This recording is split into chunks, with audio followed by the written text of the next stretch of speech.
So, welcome to ESG Investing and Sustainability Finance Bootcamp. And today we are going to cover uh, recapping, of course, Module 1 and part of Module 2. We will cover Module 2, 3, and then tomorrow we will have a final run on 4, 5, 6. Now, 6, of course, is your test, which I'm planning to do it on Monday instead of Sunday. Uh, uh, instead of tomorrow. So be ready with that. And good to see all of you and welcome back. If you have any question, you can always ask. This is open session, as you know. Our goal in this program is following. Goal one, of course, I want you to understand ESG investing fundamental, any framework, sustainability reporting standard. So for few of you who have already attended our sessions, it will be a revision session for you.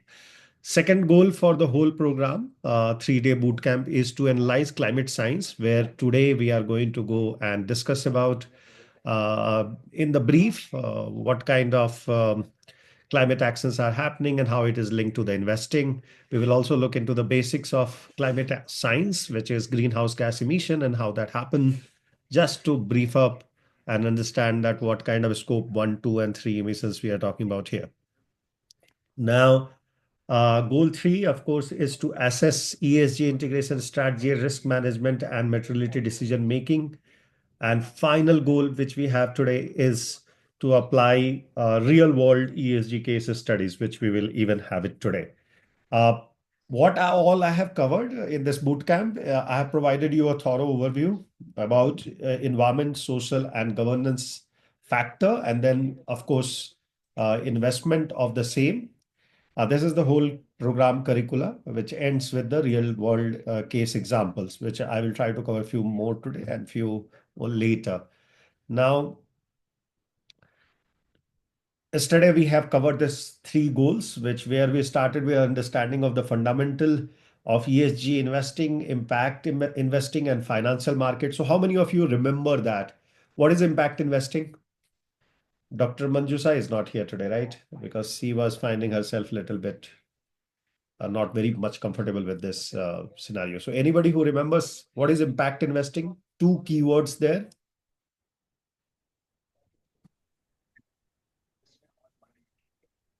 So is it investing in ventures or companies uh, who work for the environment or do projects which will help the people or the environment in any particular way, or for carbon sequestering, etc.? Correct. Look, impact investing is one spectrum of socially responsible investing. This is the right-hand side spectrum. The left-hand side is philanthropic. So So philanthropic, purpose and profit, right? absolutely. Ravi. It is purpose and profit when it comes together, and you have a measurable system to measure the impact, where positive outcome is always expected, without any profit. No, purpose and profit is ESG investing, Ravi. When you are saying it is only purpose, your target is to fix certain issue either in E, S, or G part of the world, a governance, a social part, or even environment part of the world, then that is called climate action. Okay, so that is how that is what the difference between impact investing, ESG, and philanthropy. Philanthropy, of course, is without again any return. Here in impact, you do look for certain kind of return. So that's the additional layer of decision making. Now, ABC of ESG, we went inside it, we tried to understood what environmental stands for. So this is we try to take a planet pulse through understanding how a company or a corporate interact with the natural world. When we talk about S, of course, we are talking about social factors of or the company's relationship with the customer and employee, supplier community, when it interacts, what kind of situation it interacts in. Um, okay, so the Manjusa is going, okay, no, not a problem. Then governance, of course, G stands for governance, and that is often overlooked but critical foundation of ESG, right? So we need to be very careful about even governance factor because it's a critical foundation of understanding ESG. Now, Once we have understood ABC of ESG, we try to link it with ESG investing, and we looked into those three layers: the blue color ring, the green color ring, and the gray color ring. So we start with the CSR Foundation, which is the oldest concept, which came from the religious affairs in past, and then slowly we move towards investing with a economic, which is profit, planet, and social. So three P's we said, right? Anybody who remembers three P?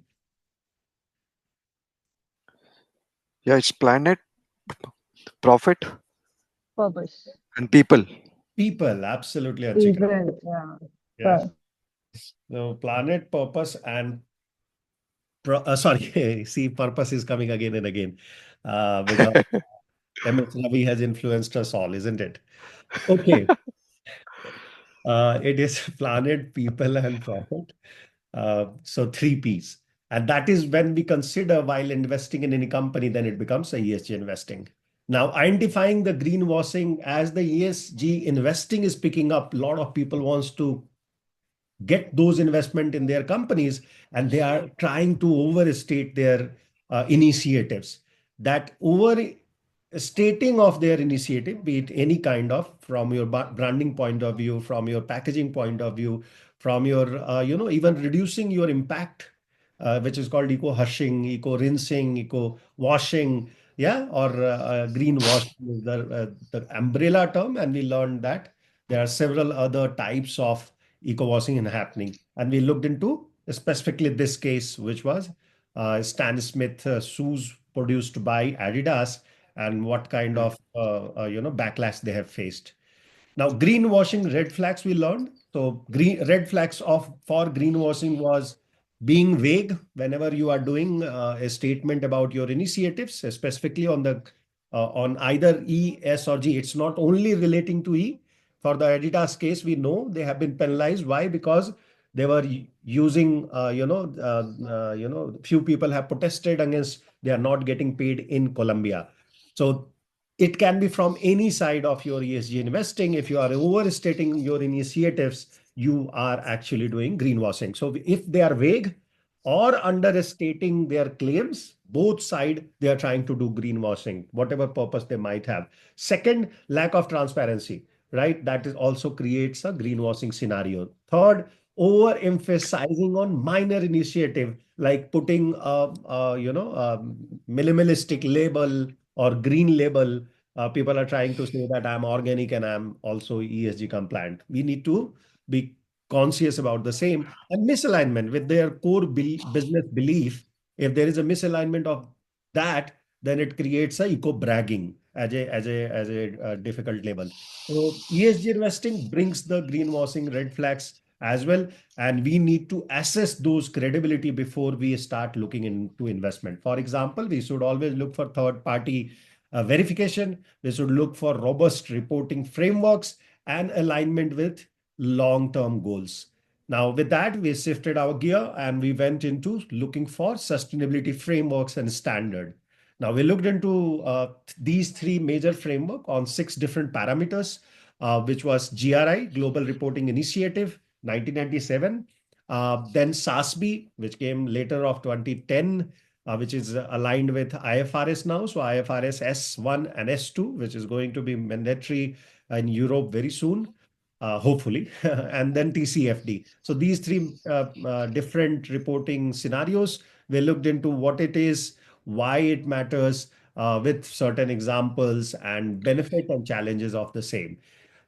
Once we completed that, we went into a case study. Of course, we have not, I don't remember we have covered Tesla and Microsoft initiatives, but what I remember is we looked into how ESG enhances the risk management and corporate performance, specifically through the lens of risk mitigation, resilience, and operational efficiency, along with the reputational management, right? These were the factors which were critical for your risk management in and as well as your corporate performance if you are considering ESG initiatives. So it's not in isolation which we work on. And then we looked into the impact on cost of capital, capital which we are putting into this business, specifically the ESG business.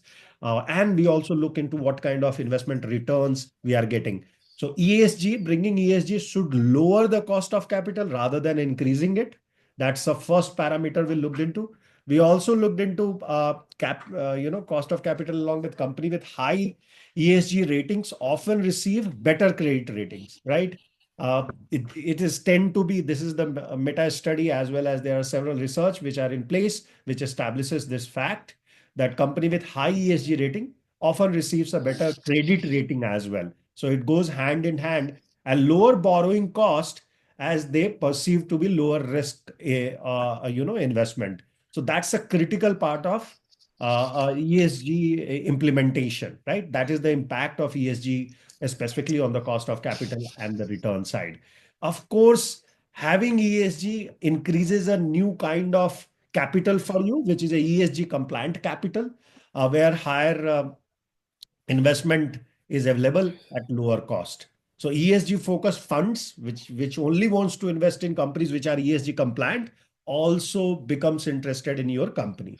Now, increased shareholder value is another advantage of having ESG, where the ESG-driven companies attract long-term investor rather than the traders or rather than the short-term view people. And they look for valuation only in long-term basis rather than just what is the value and price today. So these are the examples. Now, if I have to look into the case study, I told you Tesla and Microsoft, these are the two ideal case studies in this area, which has achieved significant cost saving through energy efficiency and waste reduction initiative. Tesla has attracted funds from different segment and sector.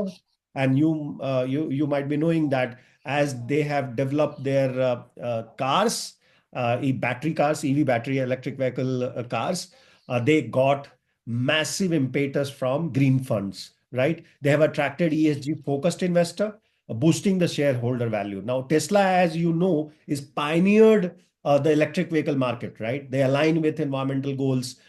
They capture a growing market as well. However, their ESG rating was shaky for last 3-4 years. When employee became whistleblower, and then there was a court case as well, which they have handled, but their rating was shaking a lot. And that you keep in mind. However, they benefited from government incentive specifically, where they got a vast area of land for their gigafactory, linkage to the grid, etc., which has happened to Tesla. Tesla has a charging station which is high powered, having a green financing in hand, you can bring those technology in fruition, because your cost of capital remain lower compared to the ICE market players like General Motors, etc., or Ford, etc. So that was the advantage. Tesla got it. It became one of the valuable company globally, driven by ESG aligned innovation. Now, when we talk about Microsoft, of course, whoever has taken our GRI reporting classes, as well as GHG accounting sessions, they know that Microsoft has a 100-100-0 initiative, right? So they want to go 100% green. They want to recover all their greenhouse gas emission till date by 2030. 2040, they totally want to remove that. And by 2050, they will be not only carbon neutral and net zero, but they will be also carbon negative. Yeah, that's their vision. So that is 100, 100 and 0. Now, committed to becoming a carbon negative by 2030, enhance their reputation and attracting ESG conscious investor. Now, they have invested heavily now in renewable energy and ethical AI, which is a concept which is important for governance part of ESG. And they have done that by reducing their operational risk, because ethical AI is going to be a major play in next couple of years. Yeah, as there is a competition increasing from China, from Australia, India, even Alibaba has launched its own. Anybody knows the name of Alibaba launched AI? That is another recent development which has happened, apart from DeepSeek, which is another large company now based out of China. Of course, it has been banned in Australia, US. India has yet not decided on the same, but doing such kind of initiative through environment, through social interventions, or the governance facts like bringing ethical AI in their operation, even Microsoft has saw increased shareholder value. And you must be knowing, in 2024, Microsoft under Satya Nadella has gained massive momentum on their stock market, right? And this is the advantage when you pick up green financing. This is the advantage when you attract additional source of money which is only available to the ESG compliant companies. Now, I looked into these questions. Please look in your free time. Uh, Now let's go to the second part, module, which we started yesterday. I think we have not covered yet, right? So this is the part which I want to start. So whoever has taken our GHG program, they know about these fundamentals. However, let me start asking a question with to you. What do you understand by weather and climate?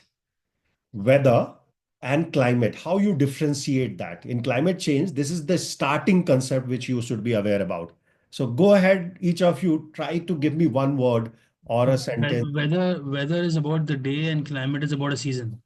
Like the changes in temperature in the season and weather is for the day. Good, Kailas. Good approach. Okay, let's listen in somebody else's answer as well. Anyone? Ramesh ji, why don't you try? How are you and welcome?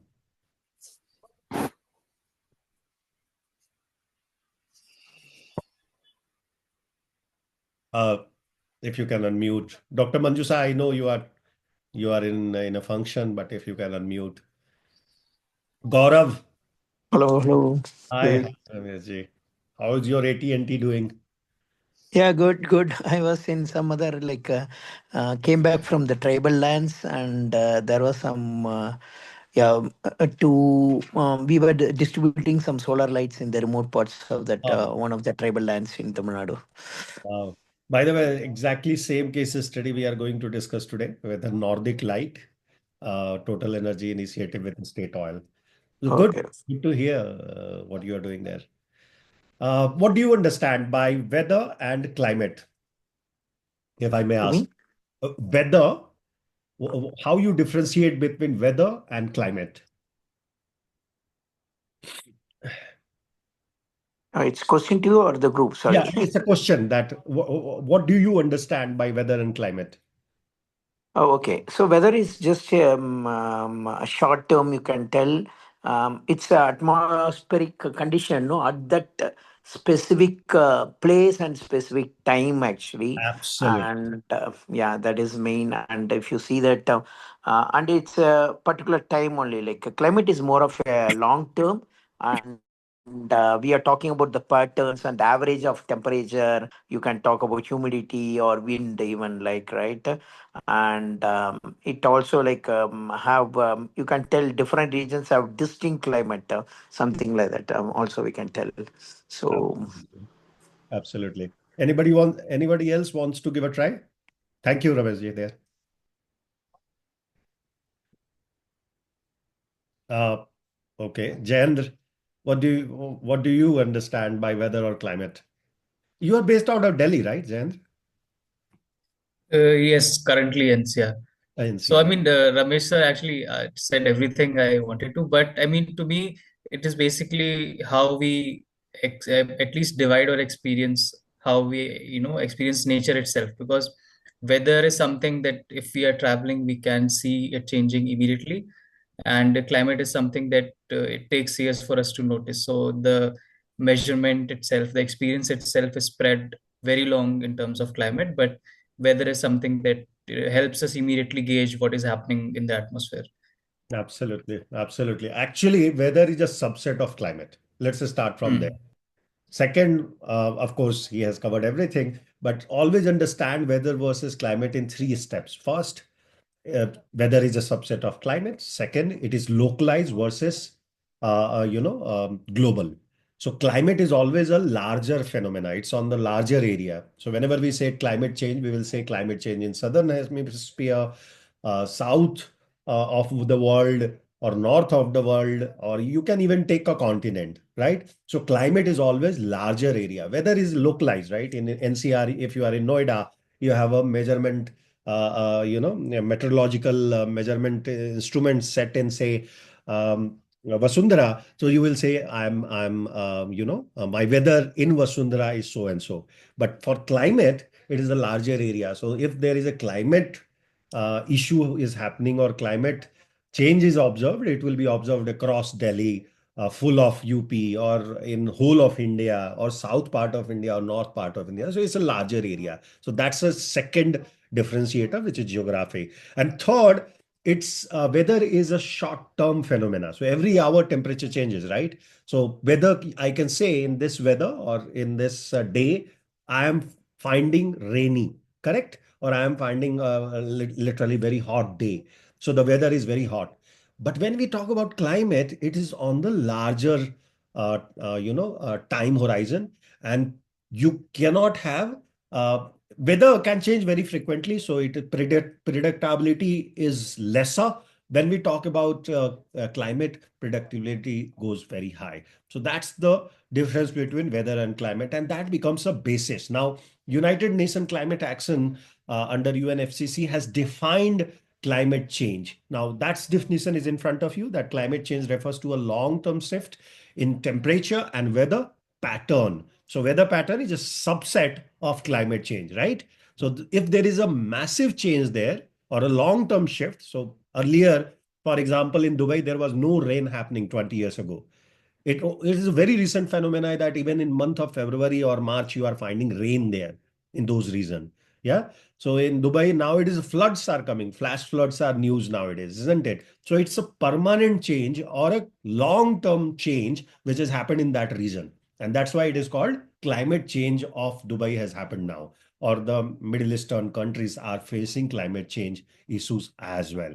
Right. So anything which relates to climate change can be measured in terms of greenhouse gases, right? Why? There is a proponent to climate change, which we have observed that it is happening because of some identified greenhouse gases. We will learn about that little later, but concentration of those gases in atmosphere need to be measured because there is a direct linkage between these two.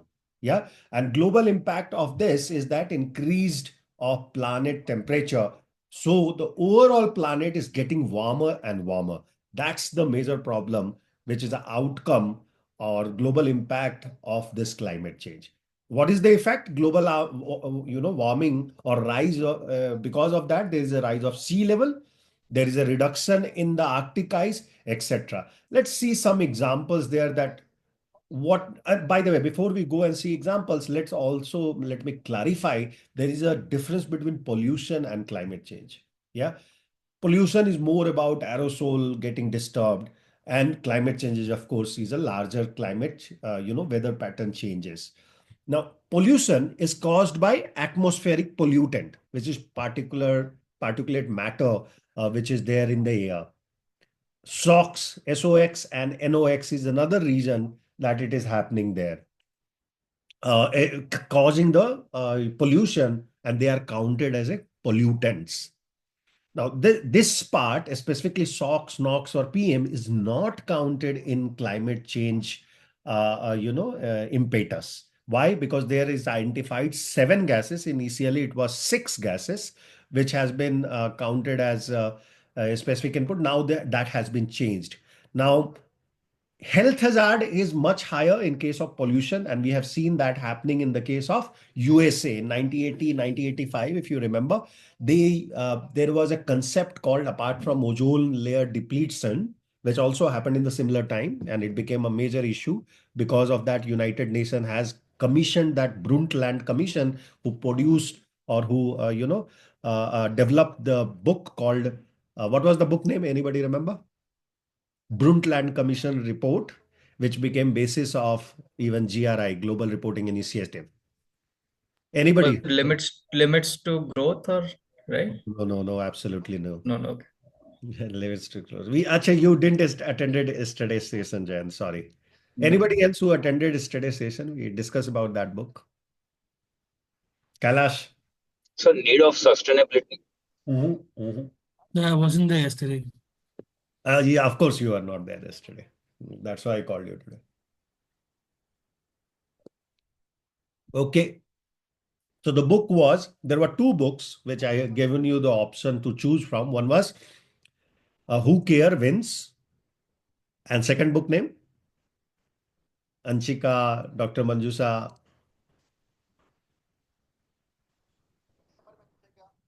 Okay, so this is now your homework. Please find and report in the chat box. Let's go to the next one. What is the evidence? Yeah, so then there are naysayers who are saying that there is no change, there is no climate change, this is a hoax, this is Chinese, this is Indian stuff, right? They are trying to meddle with our established trading system or business system, right? But there are statistics which I shown you yesterday.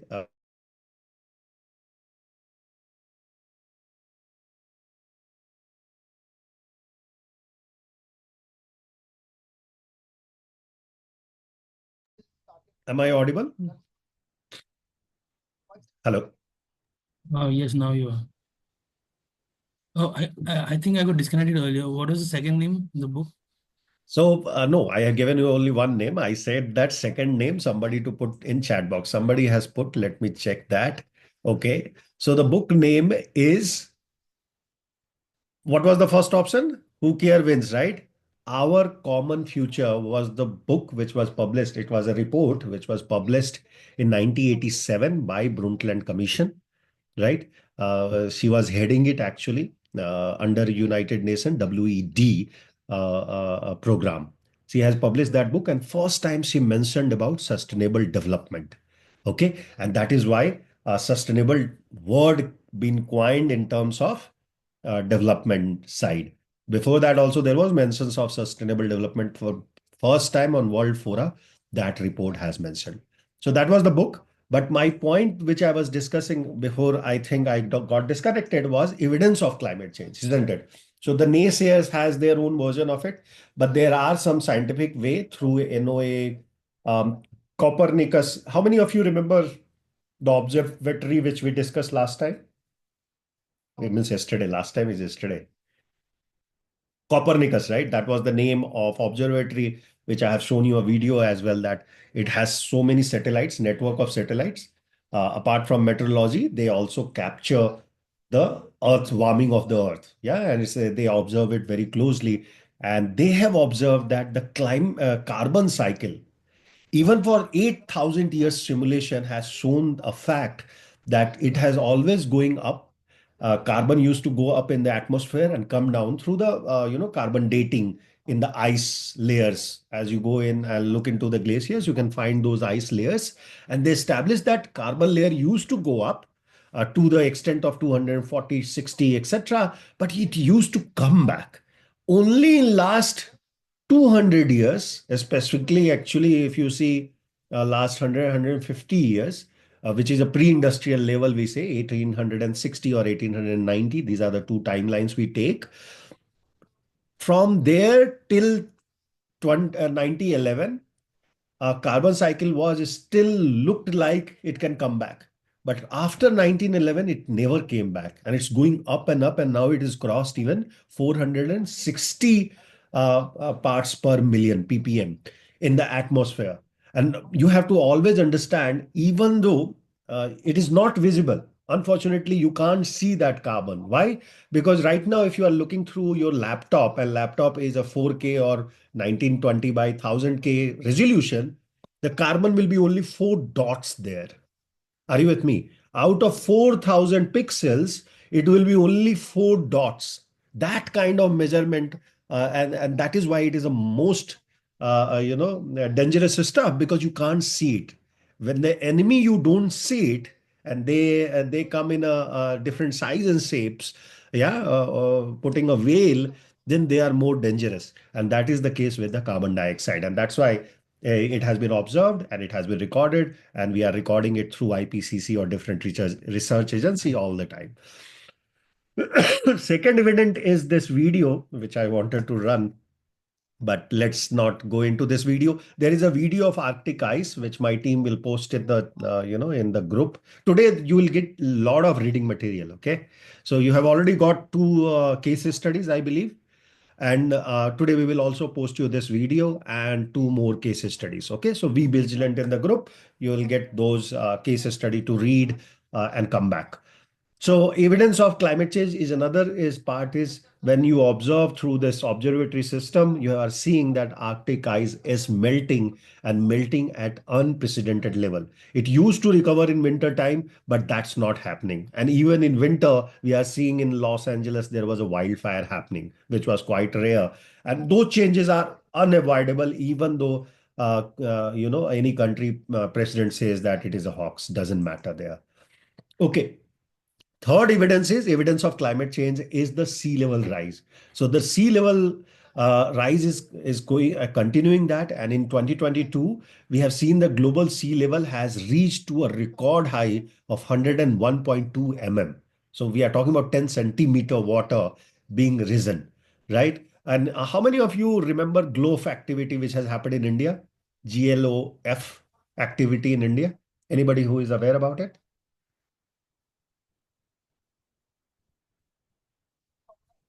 Okay, so it's a lake outburst which has happened in Sikkim. Do find about it.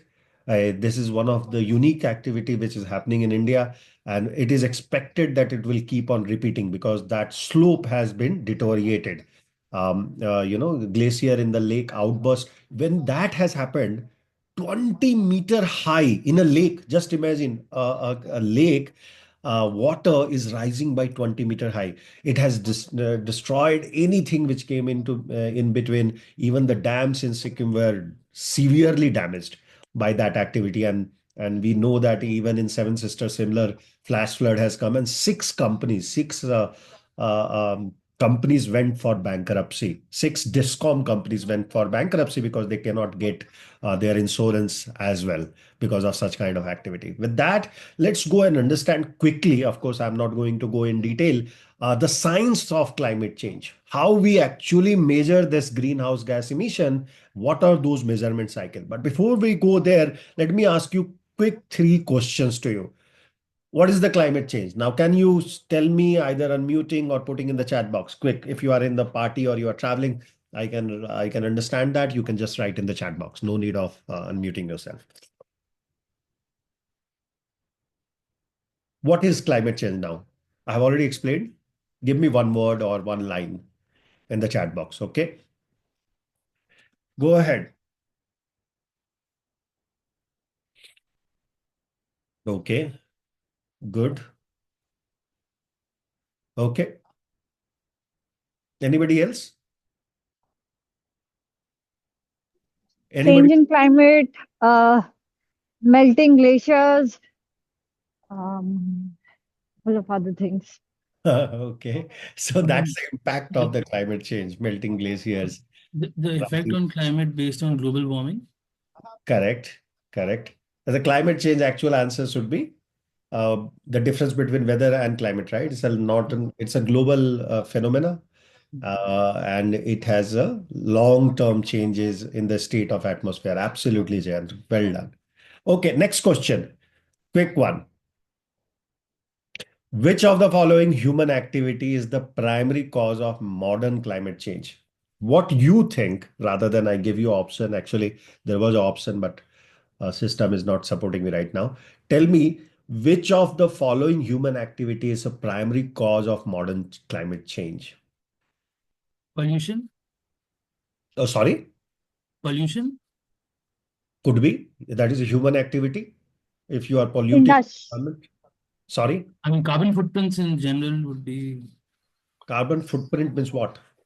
Human Uh, activity, I'm asking. Which human activity? For example, construction. Good answer there, Jay. Mining. Mining, absolutely mining. Deforestation. Deforestation. Forest destruction. Sorry, deforestation. Deforestation. And one more, somebody So said something. burning fossil fuel is the major Burning one. fossil fuel is a major and primary cause of modern climate change. Okay. But all other answers are also correct. But primary cause is burning fossil fuel. for energy, for transportation, etc. Now, we will see some statistics and establish these facts, but let me ask you a general questions. Last question, no, two more questions. What natural factor can contribute to climate change?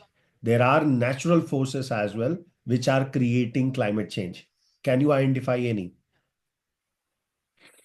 Flooding. Okay. Flooding, how it creates climate change? Yeah, because it destroys the nature. Okay. Okay. Again, global warming. No, I'm saying natural factor. Natural is global warming through what? Then you have to establish that. Okay. Because global warming happens from both sides, right? Human side as well as from the, you know, human caused global warming and naturally caused global warming. So my question is naturally caused global warming, which is a climate change.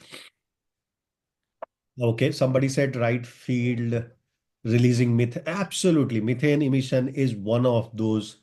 Nitika is an item Uh, which that causes way, all the livestock which release livestock. Absolutely, that's another natural causing stuff, right? But livestock in wild has equivalent sink available to them. Okay, livestock in wild has an equivalent sink. When we bring them all together and do the herding, then it becomes man-made as well.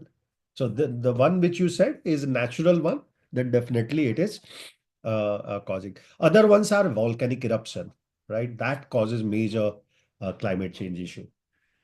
Okay, so next question. What is the primary evidence that supports the occurrence of climate change? What is the primary evidence which supports there is a melting climate change? glaciers. Absolutely. Here the correct answer is melting glaciers. Absolutely. Is one of those. Rising temperatures. Rising temperature, rising sea level, all this is an impact of climate change. Last question. How does pollution contribute to climate change? So we said pollution is different from climate change. And I was citing an example, right? I stopped in between. The example there was in America, there was a phenomena in 1980, apart from ozone layer depletion, was called acid rain. In a specific area of USA, acid rain was happening frequently, disturbing their harvesting, etc. So America realized that it was happening because of they had a massive.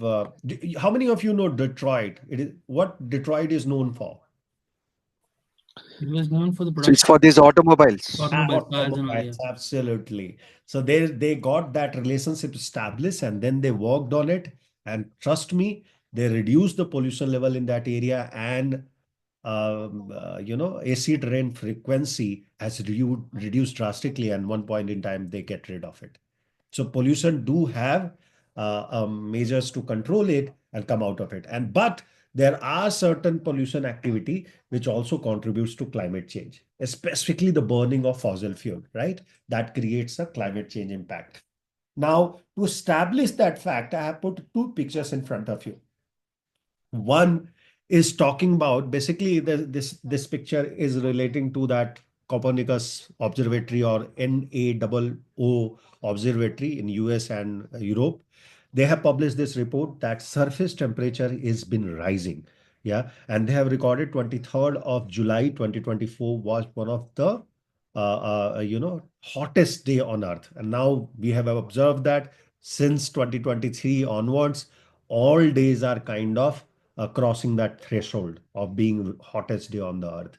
So for this year, 1 year, we have already crossed the threshold of 1.7 degrees Celsius. Okay, not 1.5, which is Paris Agreement has established, right? We have already crossed that threshold. In 2024, specifically the first calendar year, it is counted as that, where we have reached to more than 1.5 degrees Celsius above the pre-industrial level. Here the comparison is pre-industrial level, and 1.1 degrees Celsius overall temperature has risen of the earth. So the actual earth temperature, which is around 18 degrees Celsius, 15 degrees Celsius, has gone up. Okay. Now, scientific consensus is that it is an irreversible phenomena if we don't control our greenhouse gases. And this is the primary driver for climate change and impact of climate change, that earth temperature is rising. Earth temperature rising creates a inhuman condition to live in, right? Or you need dependence on man-made, a cooling system, etc., which creates additional uh, carbon emission, specifically greenhouse gas emission.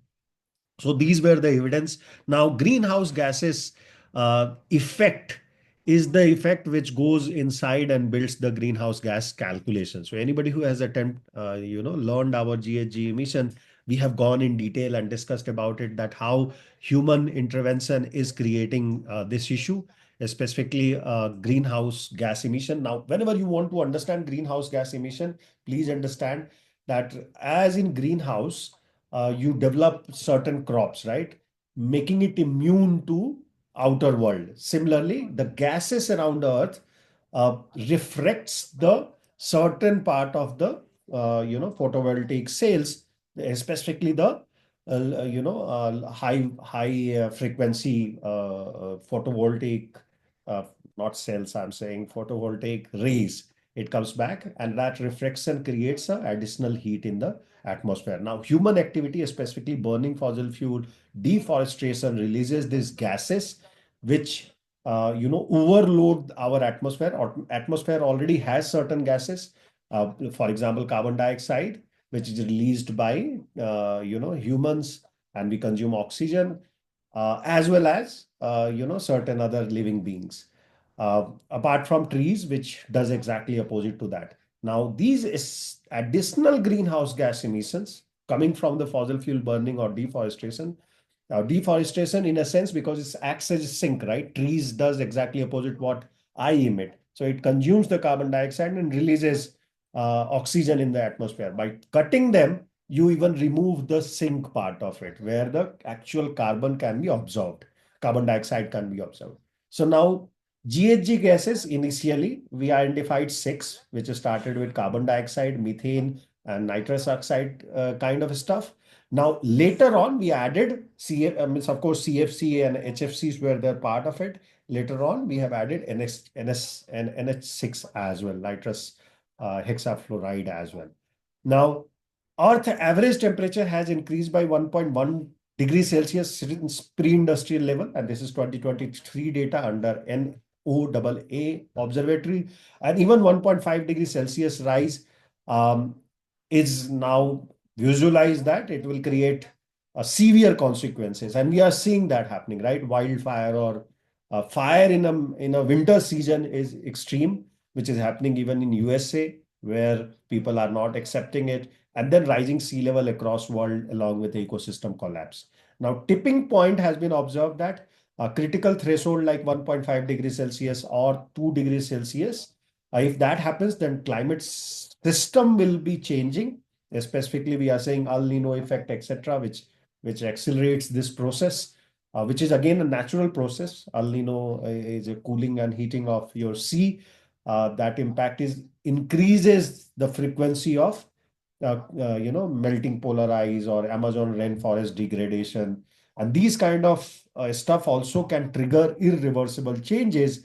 And scientific consensus is that, excuse me.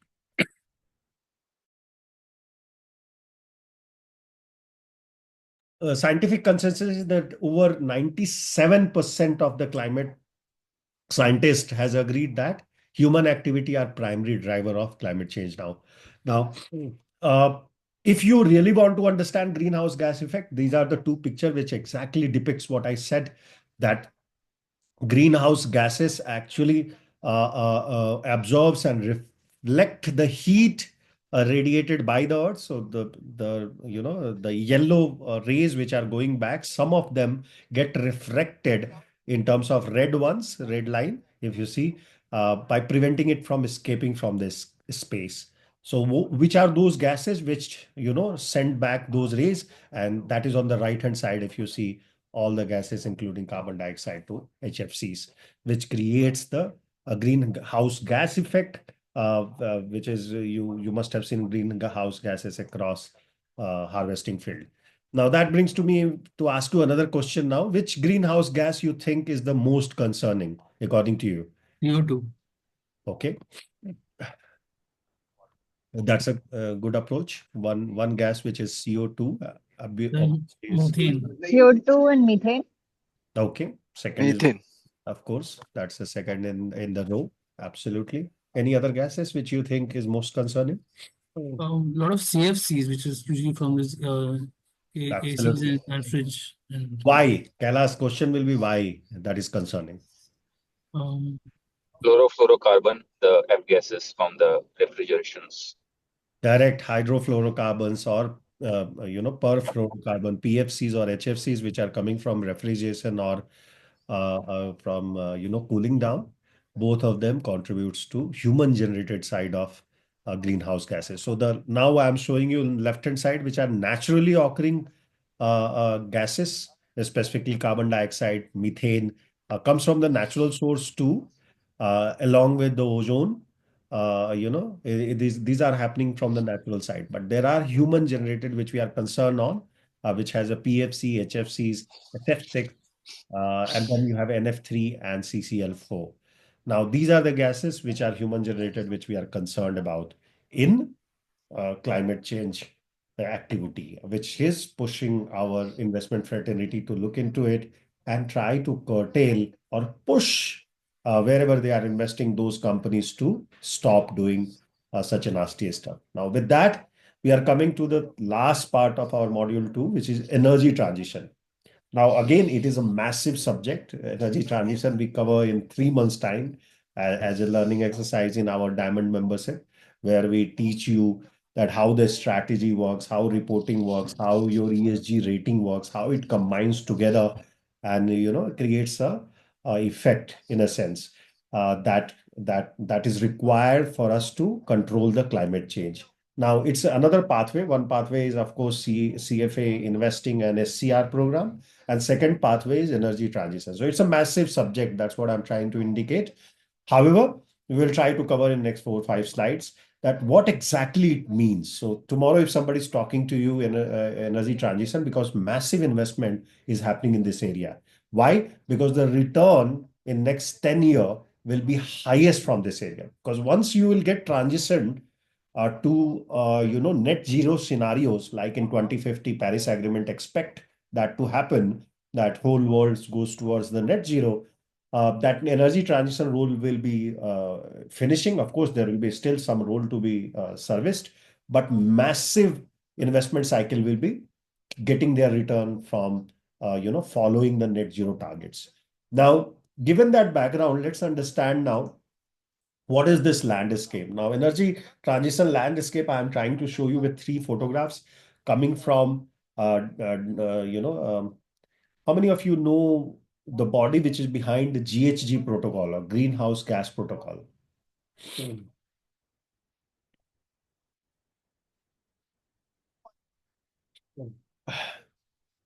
Anybody? Okay, so that's today's first IPCC, assignment. Sorry? IPCC, No, IPCC. IPCC was Uh, in the initial time, but actual there are two bodies. I think it was WRI and I Correct. remember. I mean, it was a collective effort of WRI Collective effort and of IPCC, some WRI. universities. Uh, Absolutely, absolutely. And WRI being a non-governmental organization contributed the most, and today also it leads the whole thing. IPCC do play a larger role, but they play a role from the United Nations side, right? As a supranational body, they act in this. But the major research is happening through the WRI and WECD. So these are the two, non-governmental body. Now, so I'm using those their findings, recent finding of 23 and placing in front of you along with WEF data and world data. So there are 3 data which I am referring and trying to show you the condition currently. So the first fact bomb here is how many of you know that world adds every year 1 gigawatt of solar capacity every day, not year, every day. World is adding today 1 gigawatt of solar capacity. Is still the transition is not happened. Still 80% of global energy consumption is coming from fossil fuel. even though there is a massive change has happened in the last 5 years, where China has taken leaps and bounds and became first country to massively implement solar power, infrastructure. Because of course there are other condition, political condition as well. They have been banned by countries like India, US, to export their panels. So they started consuming it and transform themselves to become a net zero compliant. Now that is what is seen on the last graph. If you see that world is adding 1 gigawatt of solar capacity every day, and that is expected to happen in next 20 year in a way that solar power, the blue line, will be superseding all other lines. The green line on the top actually will come down, which is a fossil fuel. This is expected. Of course, it will not go to zero in next 30 years, 25 years, but it will come down even below the nuclear, which is a blue line. If you see nuclear, of course, nuclear now modular ones are called as a low energy, low transitioning, LT, we say low transitioning emission factors they are emitting. They are much greener than the large plants, because heavy water consumption is required is less, and it is modular in nature. So as your requirement is increasing, you can increase the size of the plant. So the ill effect of the same remains lower. Now that is the fact one. And 1 gigawatt, by the way, just to give you a context, how many houses I can lit with 1 gigawatt? Anybody has any idea? How many unit we consume in a month? 100 to 300, right? That's on an average, correct? 1 gigawatt hour of energy, if I am generating per day, I can light, give power to houses more than 7.5 lakh. So every day, 7.5 lakh houses are powered by solar, but still you see the situation might not improve beyond the expectation. Why? Because our consumption rate is also increasing at that speed. Means 3.5% to 1.5%. That's the energy consumption which we require.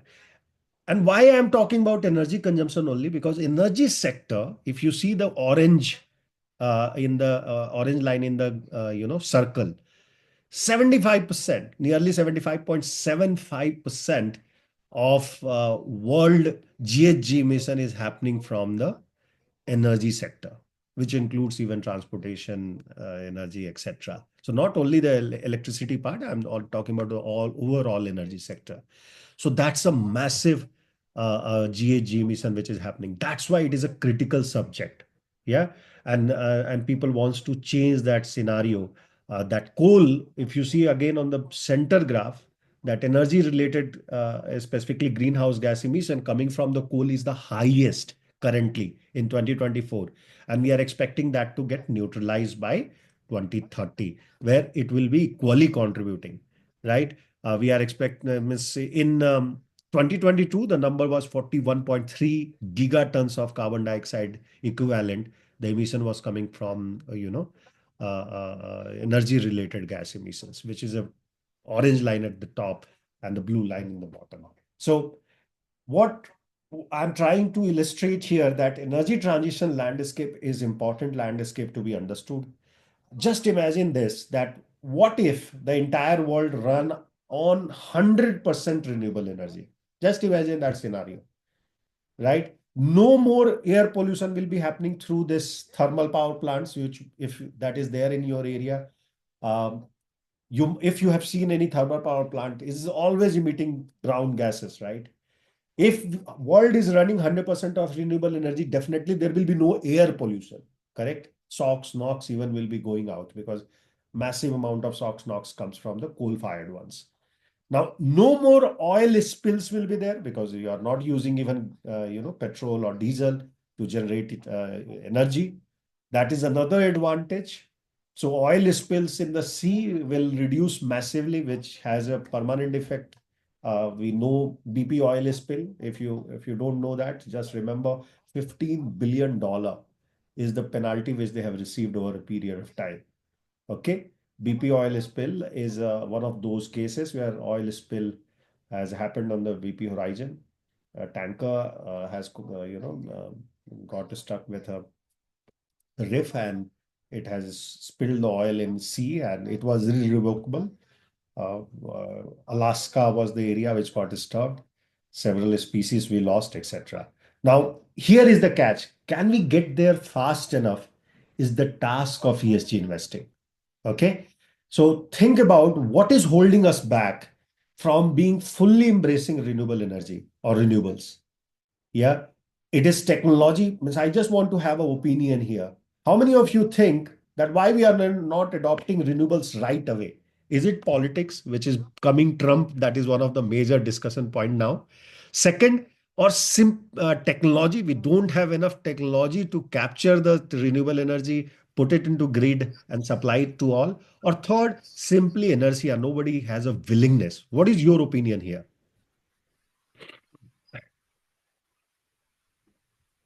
Anyone? I mean, firstly, there is a lot of inertia, but also it is very difficult to phase out the fossil fuels immediately.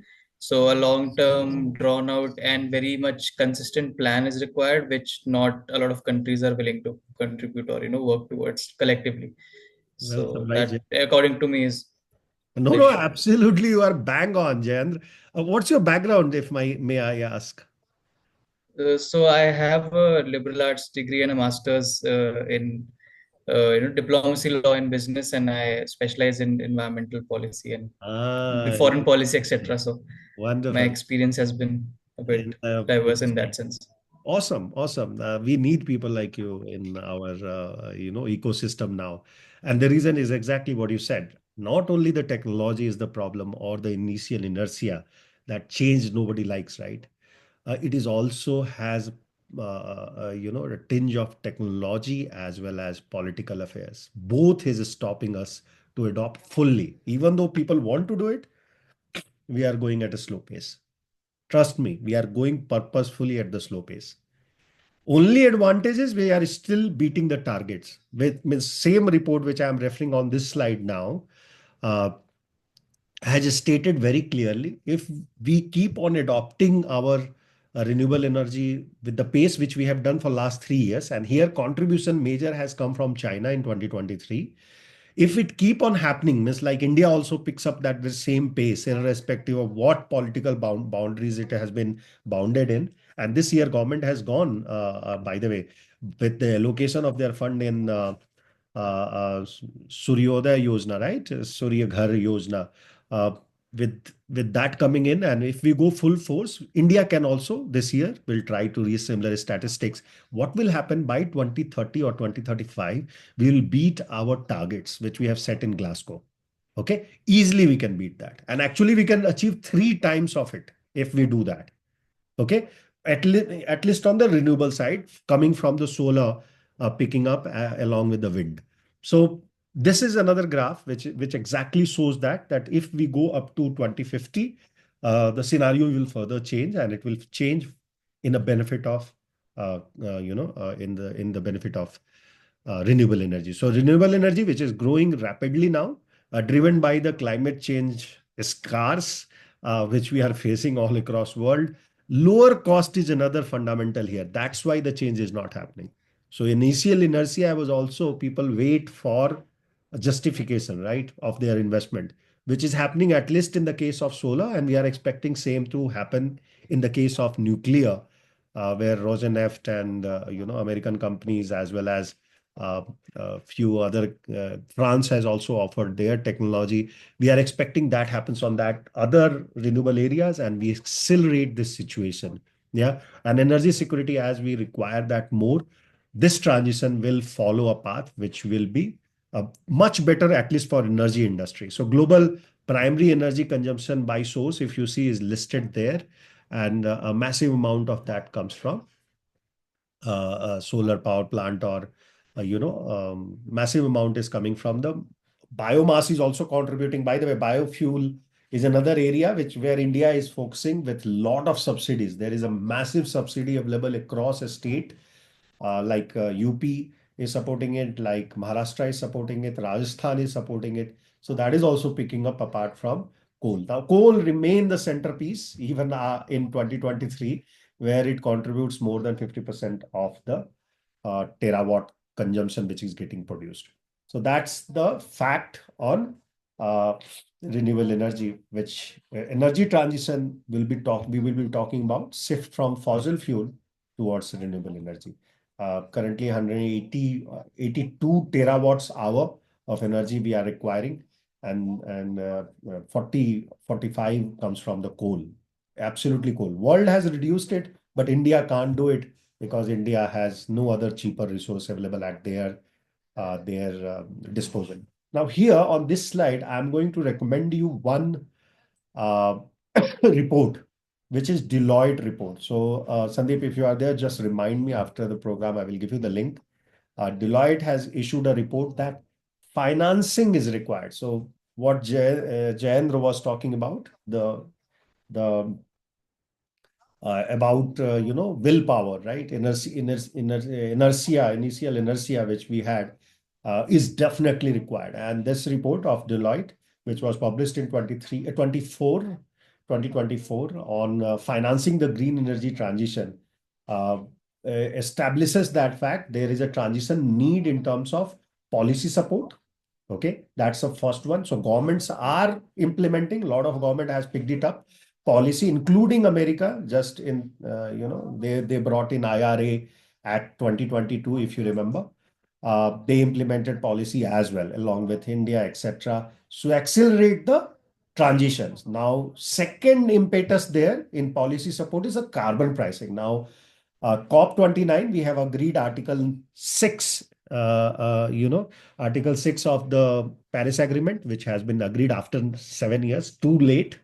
But yes, we have agreed now. All country has agreed to that particular clause, except America. We are doubtful if they have already withdrawn from Paris Agreement. So carbon pricing is going to get deteriorated because of America taking their hands out of it. But still, carbon pricing over 70 countries has adopted it in those agreement, and these countries will allow cross-border carbon trading with a functionality where all countries' interests will be protected. Now, this initiative are in place covering 23% of global emissions. So the carbon pricing itself has a power of impacting 23% of the global emission. This is the World Bank report of 2023. That's the second report I am referring. And third report, of course, is the corporate commitments. Apart from the subsidies and incentive like tax credit when you are doing solar wafer manufacturing in USA under IRA Act, you get that tax credit. You get land free, etc., etc. In India also, you have a similar kind of structure now. Now, feed-in tariffs goes down by having such kind of incentive or grants in renewable energy project. Now, in India also that is allowed, but still, cost of capital in India is in excess of 17%. Compare that to 7 and 8% in Europe. So that's the massive differential. Even though we don't have inflation as much as means we have inflation which is equivalent to America even, right? America also has inflation of 5%. We also have a 5% inflation, but our cost of capital is massively on higher side currently. Of course, the government has reduced 25 basis point after 5 years. Hope that will also impact the green financing and we will have a better interest rate. Because why I'm talking about interest rates here? Because of that, anybody selects a corporate specifically selects an initiative or deselect it. Financially, it has to be feasible, right? I do not want to create something where I incur more cost, even though it is impacting, it might be helping climate, but it will distort my social infrastructure, right? The inflation will go high because energy is major inflationary cost to our system or ecosystem. Now, here comes the corporate commitment. So apart from this policy support, you also need for such kind of energy transition, corporate commitments. So companies are aligning now with global climate goals. As you are aware, even SBTI, more than 1,000 company has committed to, right? That's a very good example there, which we should be aware about that. More than even 1,000 companies have committed to net zero emissions and under science-based target initiative, not just by committing on the face of it, but rather than they are following year on year science-based transition policies, right? That how they will go to net zero. Every year they are fixing a target and trying to achieve. One of the best example here is Google. Google has been carbon neutral since 2007, by the way. And similar time, 2010, even Infosys has reached to its target levels. Okay. And they aim to run, Google specifically aims to run 24 by 7 carbon free energy. They will be having those kind of energy supply at their data center even by 2030. So that's their aim. And that will be massive because currently, if you see Microsoft data of greenhouse gas emission, you will see it is, even though they have also committed for 2030, but last 3 years it is growing much faster because their data center is expanding very heavily. So Google can become example for all other company because they started buying now biochar based companies carbon credits as well, and they believe in biochar being a more effective way of carbon offsetting. Second example is Amazon, where the climate pledge has happened and they have committed in excess of 2 billion. Actually, 10 billion is the total commitment Amazon has made, which is one of the largest amount they have invested. Microsoft have done for climate tech $1 billion. So all these companies are ready to give funds to climate oriented businesses, and those will bring clean energy transition faster in our society. That's a belief. And Infosys is another company which has also achieved net zero in India, much beyond before their target dates. So it is a possibility if company decides to pursue that. And if all companies goes carbon neutral, automatically, major emissions will go down. So that's the expectation there. And then third part of transition needs and fund where it is going currently is the side of technological innovation, because we believe that technology only will accelerate the path in the transition, right? Otherwise, anyway, people are trying and failing, but technology will be the major, it will bring the major breakthrough which enable the transition much faster, specifically in the area of battery storage. Currently, massive technology advancement is required because battery storage is a dirty business, even though it is used for transition purposes, but it doesn't remain sustainable with the lithium ion, etc., being mined and created in the environment. So few people have, even China has implemented battery recycling. That's a massive initiative they are doing. All other countries should pursue that as well, along with a smart grid, because the 20% of energy get lost in this process. Okay, so a smart grid is really important along with the energy efficiency. Now, challenge in this energy transition is the interlinkage, right? Just energy transition used as a word might not be helpful. Okay, that's the center green line if you see, because it is interlinked with, in the right hand side graph, it is interlinked with other theories and scenarios like actor of network theory, etc., which makes it very complicated. So energy transition looks very simple in the left-hand side, that you produce from renewable energy, be it wind, solar, or through your ground up. You put into a transmission system which is efficient and effective, and then it goes to the buildings or consumers efficiently. The distribution part, the discom part happens efficiently as well, and you will have an ideal energy transition happening, right? That's the assumption. The problem is, first of all, the problem is the interlinkage between all other theories, where the transition, just thinking that transition is the major problem. Problem is with the emerging markets which are on the drug right now of fossil fuel. They cannot shift so easily because it's the cheapest drug available. गांजा है ये मतलब heroine भी नहीं है, गांजा है, easily available है हिमाचल में, so people are just doing it left, right, and center. But we need to find a solution out of it. And resource policy is another problem, which is also interlinked with the energy transition, apart from R&D and technology advancement, which is very slow, specifically in the terms of developing countries like India, right? So these three are the major challenge: the energy intensive industries, which country like India or China requires to get developed, the drug, the dependence on the fossil fuel in developing economy, and the energy storage and grid reliability, which we believe we will be able to achieve by putting energy transition in play. is a difficult scenario to understand and do. Now, with that, I am coming down to the last part of that discussion is how to map this clean energy pathways. How companies are bringing such kind of strategies in play so that they can become clean, and which you, me, and all of us will be doing for their company or for as a consulting side. Now, how to do it is what we are going to learn.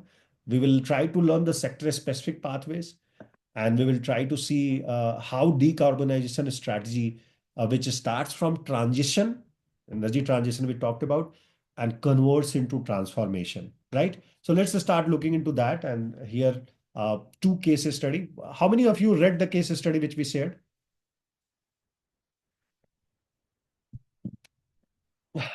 We shared a case study this afternoon, right, Sandeep? Yeah, on Apple. Absolutely. On Apple we did, right? So how many of Yeah. you, which is on the right-hand side bottom? Did you get time, first of all? That's another challenge with working people, right? Even on Sundays, we are working. Or that is the only day we have with our family. So we might not be. So how many of you were able to read it and how many of you could not? Honest answer will help. Sorry, I could not. Okay, no problem. So case of Apple, please read it. What I will do, I will quickly cover the case of Denmark Green Revolution today. Okay, that how transition, which is a government initiative, one is corporate, one is government. So we'll try to cover both sides. So one is corporate, which is Apple Clean Energy Initiative and their pathway, how they are following it, that they will go to carbon neutrality. Excuse me. Huh? And how it helps the climate action. Now, first, let's understand that how transition creates transformation. So the energy transition is not just about shifting from fossil fuel to renewable energy, but it is about creating a systematic transformation. Okay, so just by shifting from fossil fuel will not help you. You will again go back to old normal. So when you want to go to new normal, it should stick with you, and that's why people prefer a staggered way to reach there. And that what has helped countries like Denmark, which has been doing, if you know windmills, right, where you will find the maximum windmills in Europe, correct? Mostly in Denmark.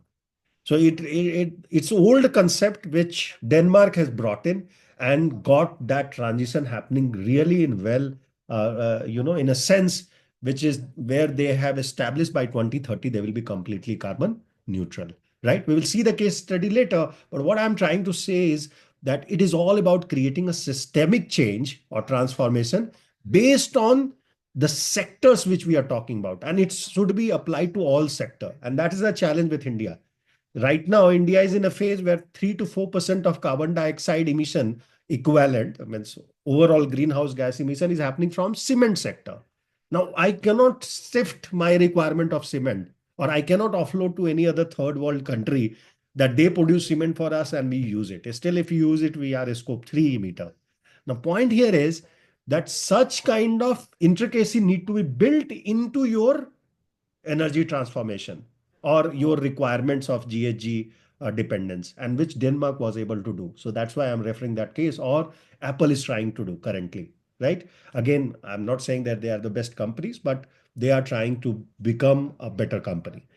Now, world needs to cut down their 45% of carbon dioxide emission by 2030. Even India has committed, at least on the carbon intensity side, that they will cut down 45%. You are aware about that, right? In COP27, Prime Minister Modi has committed that we will be there. How many of you know what is our net zero target as Indians? Anyone? 2070. Okay. 2070. Absolutely. Who said that? Rameshji, right? Yeah, yes. Okay.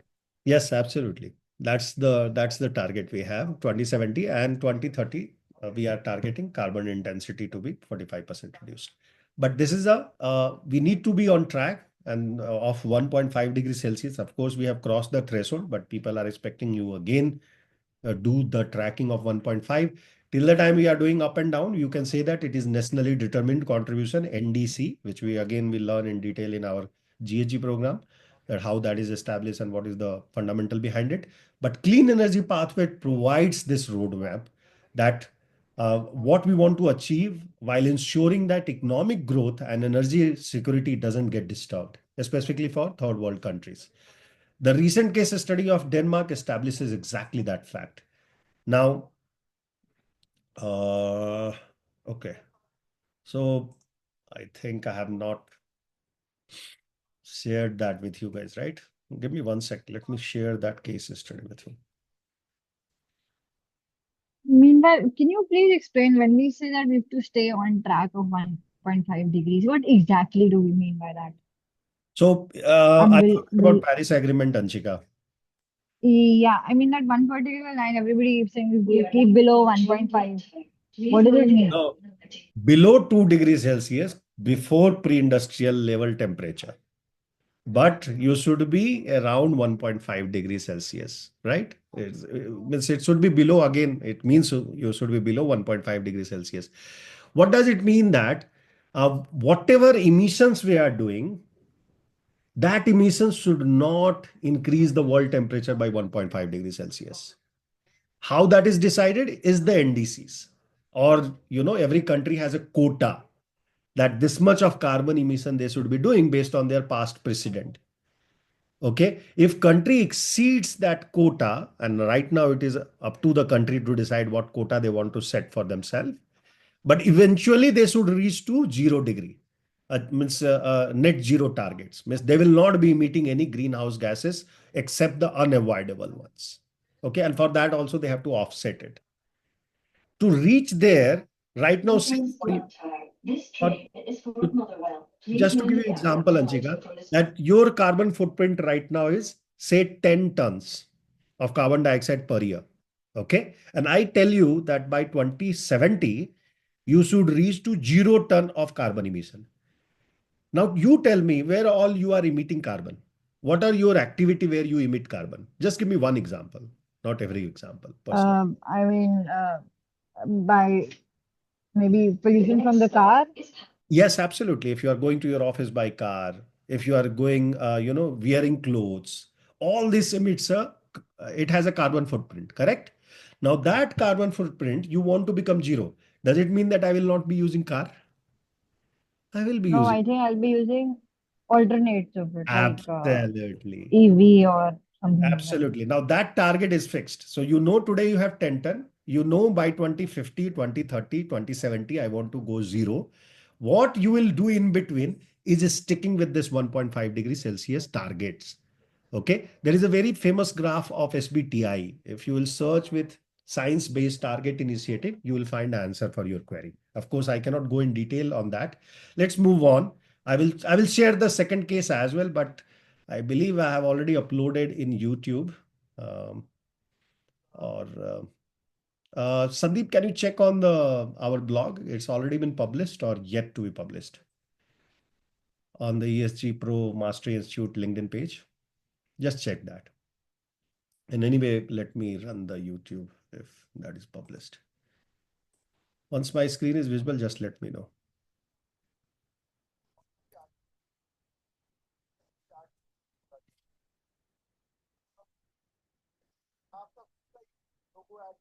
This is called ethical AI. When I have decided to go to Kumbh, all advertisement which I get is Kumbh. Is it ethical for me to see that all the time? How many of how many of you are seeing that? This is called unethical AI, right? Yeah. They know through my behavior that I have bought tickets.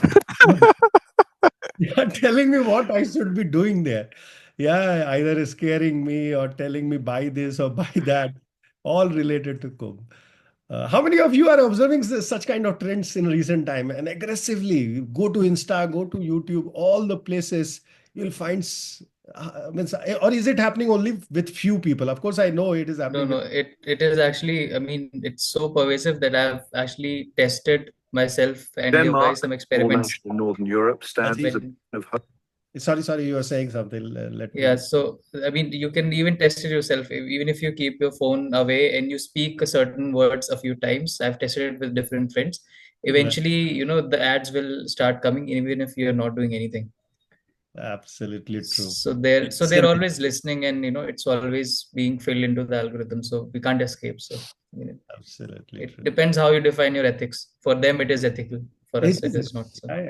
Yeah, absolutely ethical because they want to promote businesses, right? Okay, so let's see the quick video. It's a 7-minute video, but 2 minutes will cover what exactly is Denmark. Hope in a world grappling with climate change.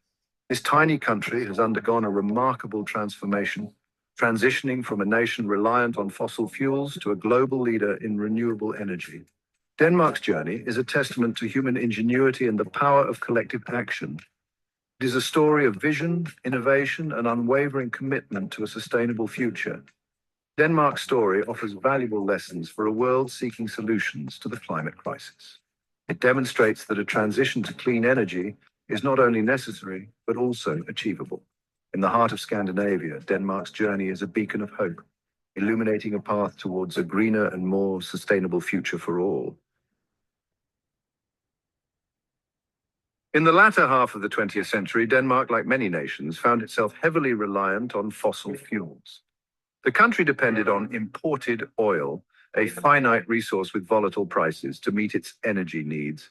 This dependence came at a cost. The 1970s oil crises sent shockwaves through the Danish economy, highlighting the vulnerability of relying on external sources for energy. Beyond the economic repercussions, the environmental impact of fossil fuels became increasingly apparent. Air pollution from burning oil and coal posed a threat to public health. The looming reality of climate change added urgency to the need for a shift towards cleaner sources of energy. Denmark faced a critical juncture: to continue on the unsustainable path of fossil fuel dependence or to chart a new course towards a greener future. The oil crises of the 1970s served as a wake-up call for Denmark. The nation recognized the urgent need for energy independence and a sustainable energy future. This realization sparked a series of strategic decisions that would lay the foundation for Denmark's green revolution. Danish leaders across the political spectrum displayed remarkable foresight and a commitment to change. They understood that breaking free from fossil fuel dependence was not just an environmental imperative, but also an economic opportunity. Denmark embarked on an ambitious journey to diversify its energy sources and reduce its reliance on fossil fuels.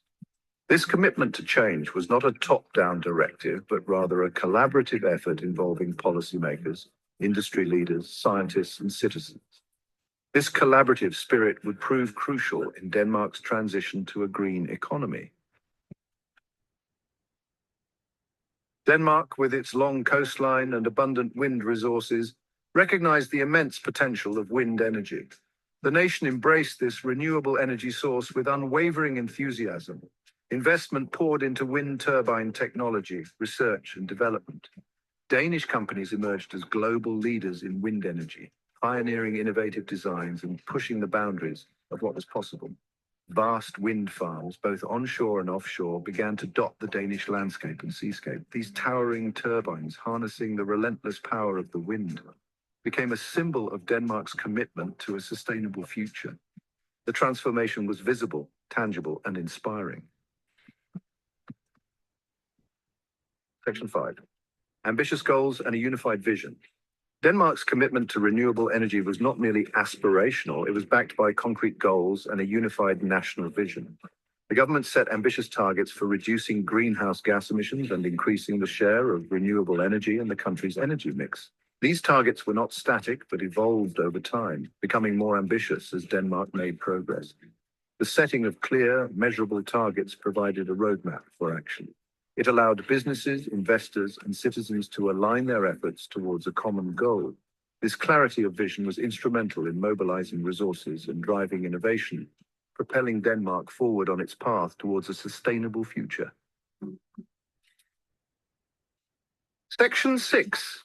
Empowering the people, citizens at the heart of change.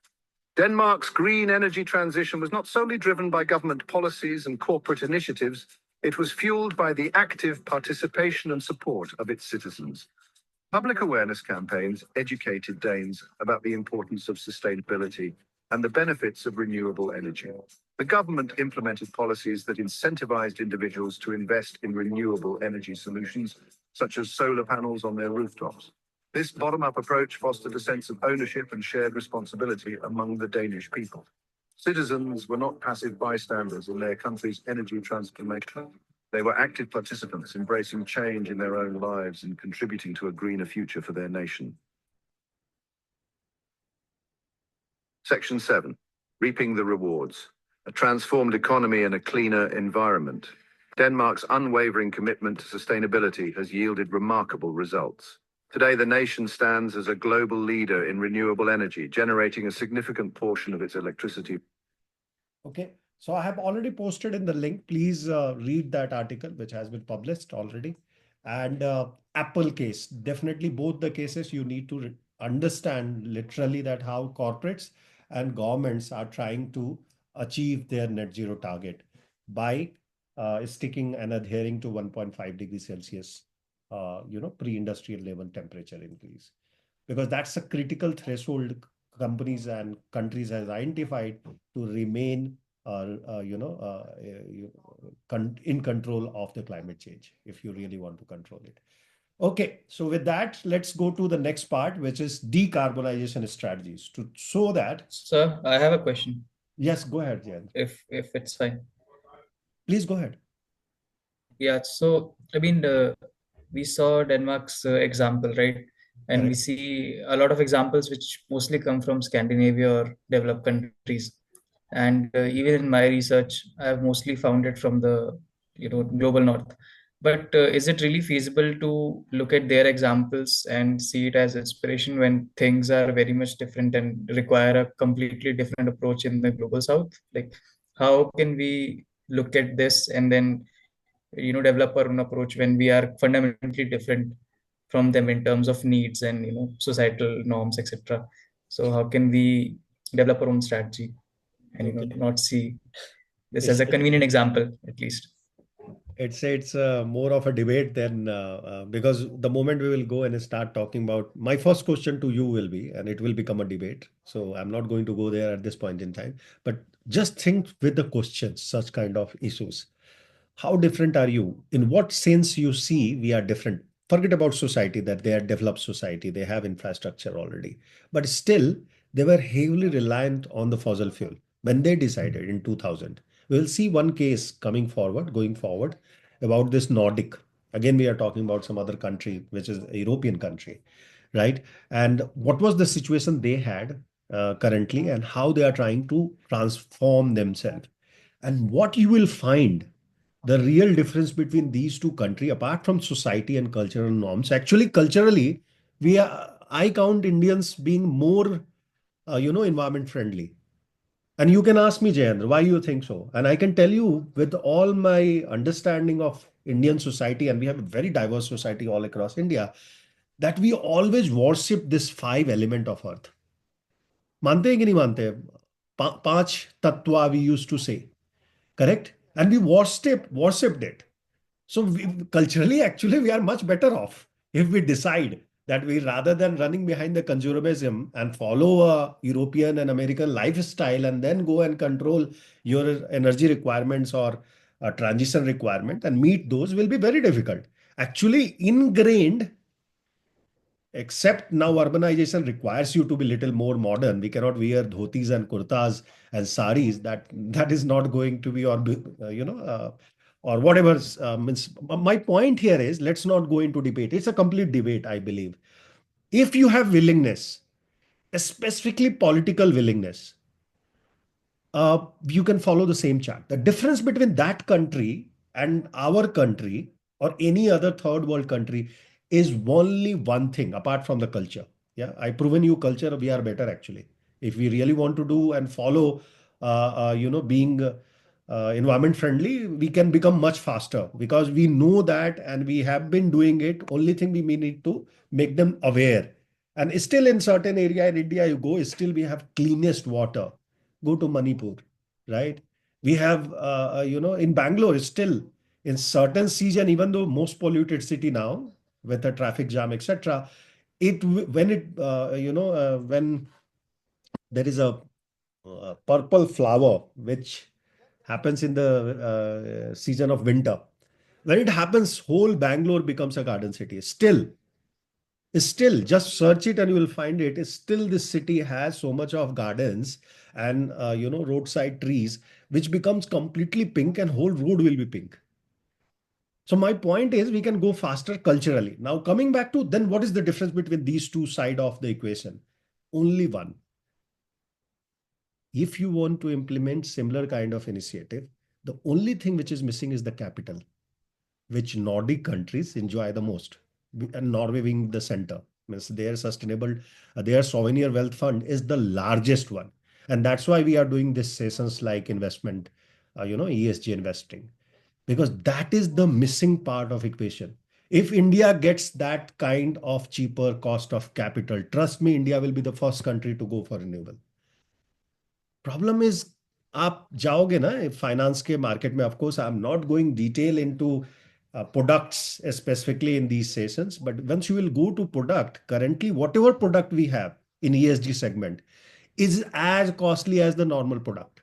Then why people will take your product as a instrument I am talking about? I believe Jayendra you are following it, correct? The instrument, Yes, sir. Bond, right? Bond जो है उसकी price आप जाके check करोगे, is equivalent to what you get in the normal market for infrastructure bonds. So why people will invest in ESG investing? Why any fund will be interested, and why even consumer of those funds will be taking from you if the cost remain the same? अगर इसमें भी 8% मिलना है, उसमें भी 8% मिलना है, तो better I will take the infrastructure fund, no? At least I will not have an obligation to report on ESG specifically. Right? So this is the reason I believe, and that's why we need to be much more aware about investing side of the ESG rather than just about the reporting side, which everybody is trying to do currently. Okay. Access of capital is the major differentiator. Otherwise, they were also in the similar situation. They accelerated it because per capita income is very high there, and they have access to that capital at the rate which is unprecedented. That's why Norway, Denmark were able to achieve their targets much before all over the world. Okay, that's the differentiator I see. Again, it's my opinion. I do not want to go in deep debate because it will be loss of time for others. But I hope everybody must have found it useful as well. Correct, Jayendra? Yes, sir. Yes, sir. It's very much understandable and correct as well. I mean, there are differences, but of course, whatever you said makes perfect sense in this scenario, Absolutely. Anybody especially who in the investment side. Indeed. That is my feeling. Of course, everybody can have their own opinion. If anybody has their opinion, please share for the benefit of others.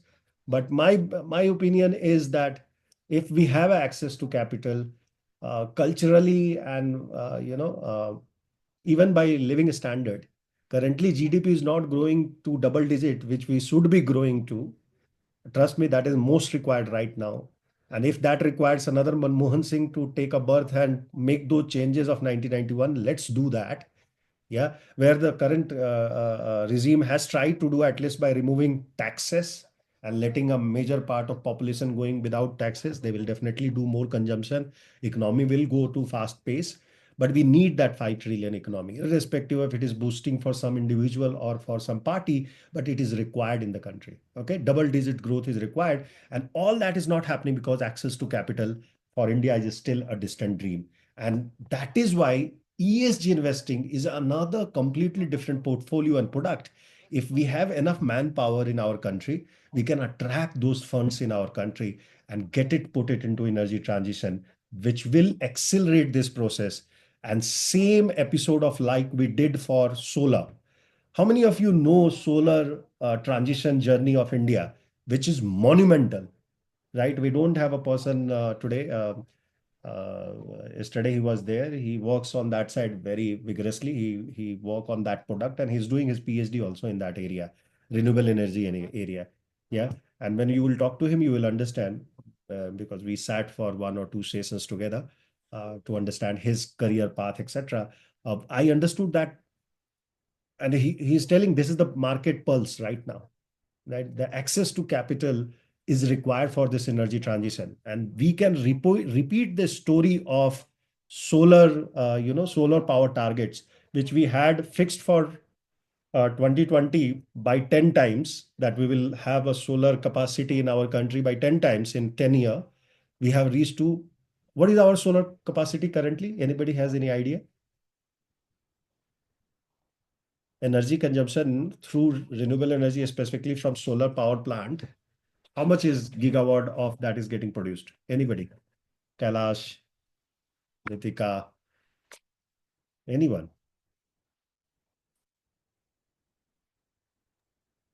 100 है कि 200? Okay, let me give you option. 100 gigawatt we are producing, or we are producing 200 gigawatts? Just give me a ballpark number, I not think necessarily. it's 200 by now. 200, absolutely. Yeah. So that's the number we have achieved. We were supposed to achieve only 100 gigawatt. And we did it. Why we did it? Because cost of solar panels went down, etc., etc. And India became cognizant of it. Okay, let me come to another case study, which is case study of Northern Lights. A very interesting case study is run by highest polluting companies of the world. There is one company which changed the name even. Can you tell me which oil producing company has changed the name after launch of this product? Very interesting story here. The Northern Light. Northern Light, how many of you know about Northern Light? First of all, let me ask that. Northern Lights in general is of course very popular, but this seems a little different. Of course, it's a case of Northern Lights, so I'm going to talk something else. But I'm just asking as a general question, general awareness question. Do you know about Northern Lights, which happens in certain part of the world, where you can see different kind of colors in the sky? It's like a lighting show, right? Yeah, the Aurora Borealis. Absolutely, it's And there's another. also the Aurora Australis, the southern part. Absolutely. Oh wow! So, actually, you were in Germany, right? You were in No, Germany. but I've been a fan of Northern Lights for years now. Okay, okay, fair, fair, fair. No, it's a definitely it's a must-go place. Same like Kumbh, one in 144 years. It happens. It happens in certain time, and this is the last year, 2025. So I wish everyone gets so much money that they go and watch this phenomena along with the Kumbh. Okay, this is the last year when it will happen to that scale that every day you can find. Otherwise, it's a rare finding. Okay, that is Yeah, why it's on the peak this time. absolutely, it is peak this time. So if you get a chance, definitely visit. Okay, my point here is this is not that Aurora light, but it is named after it. And the reason it is named after it, because there are three companies which came together and they decided that we will do sequestration, which is another way of, carbon offsetting, you can say, which they wanted to do it together. And which are these three companies which started doing it, of course, under guidance of the country, government as well. So this has happened with three companies. One company logo is in the bottom. Can you see that? Can you see? Can you see on the bottom there is a logo of a company? Is it visible? Total Energy. Is it? Absolutely. Total Energy. Equinor is another company. Do you know what is Equinor? Very infamous company called State Oil. How many of you know State Oil has changed its name to Equinor? They have rebranded themselves. Okay. And it has happened at that point in time when they started this process in 2017. It was still State Oil. State Oil has become Equinor, Shell, and Total Energy. These three companies came together to create a sequestration project for dumping the carbon dioxide beneath the earth. That was the project. 2 kilometers beneath the earth, once you will dump it, it will not come out, and our livelihood will be better. So you can understand how costly it will be to pump down 2 kilometers down in the earth and trap the carbon dioxide. Carbon dioxide is such a costly item. It was at that point in time and still, right? That people are ready to invest to that scale that they wanted to transport all the carbon dioxide emission which they are doing in this area to a particular place, which is where the northern lights are seen. That's why the name, right? And this is the first project where they try to do it, innovative stuff of sequestration, which allowed all industrial companies to put those carbon dioxide emission into a ship, and ship was literally transporting and going, and this is happening first time. First phase is completing in 2024. That's why I thought I should bring this case to everyone, right? Uh, the project is owned in equal shares by Total Energy, Equinor, and Shell. Of course, they are the largest carbon dioxide emitter at this point in time. They do not agree, but yes, they are. In September, and this is now operational since 2024. Before that, all planning has happened, which is shown on the right-hand side timeline. And this is the Total Energy slide. It's not my slide. They have developed this slide, and I'm just using it for explaining purposes, where they have installed, and now they can store more than 1.5 million tons. 1.5 million tons of carbon dioxide per year. That's the capacity which they have developed in that area. It's not a livable area, so that's why it has been allowed. Yes, Norway Northern Light I'm talking, because that's the area where the Northern Lights are seen. This project is aimed to store annually 1.5 million ton, and even they do it for 200 years, 100 years. I don't know how many years it has been planned, but this is a simple mechanism of carbon capture and storage. In short, CCS or CCUS also utilization. Sometimes people do convert bricks, etc., from those carbon. But here it is a carbon storage or sequestration where they are getting rid of the carbon or putting beneath the earth. Yeah. How it works, carbon dioxide is captured from industrial sources. For example, your coal-fired power plant, gas-fired power plant. Those carbon dioxide is captured through devices. That devices collects that carbon in gaseous form or a solid form, put into the ship. The ship travels all across Europe and goes to the Norway, specifically in Øygarden area. I can't pronounce again. I'm not a French neither. I'm a Nordic. But if anybody, yeah, now I have today Kailas is there, so he knows I'm making mistake.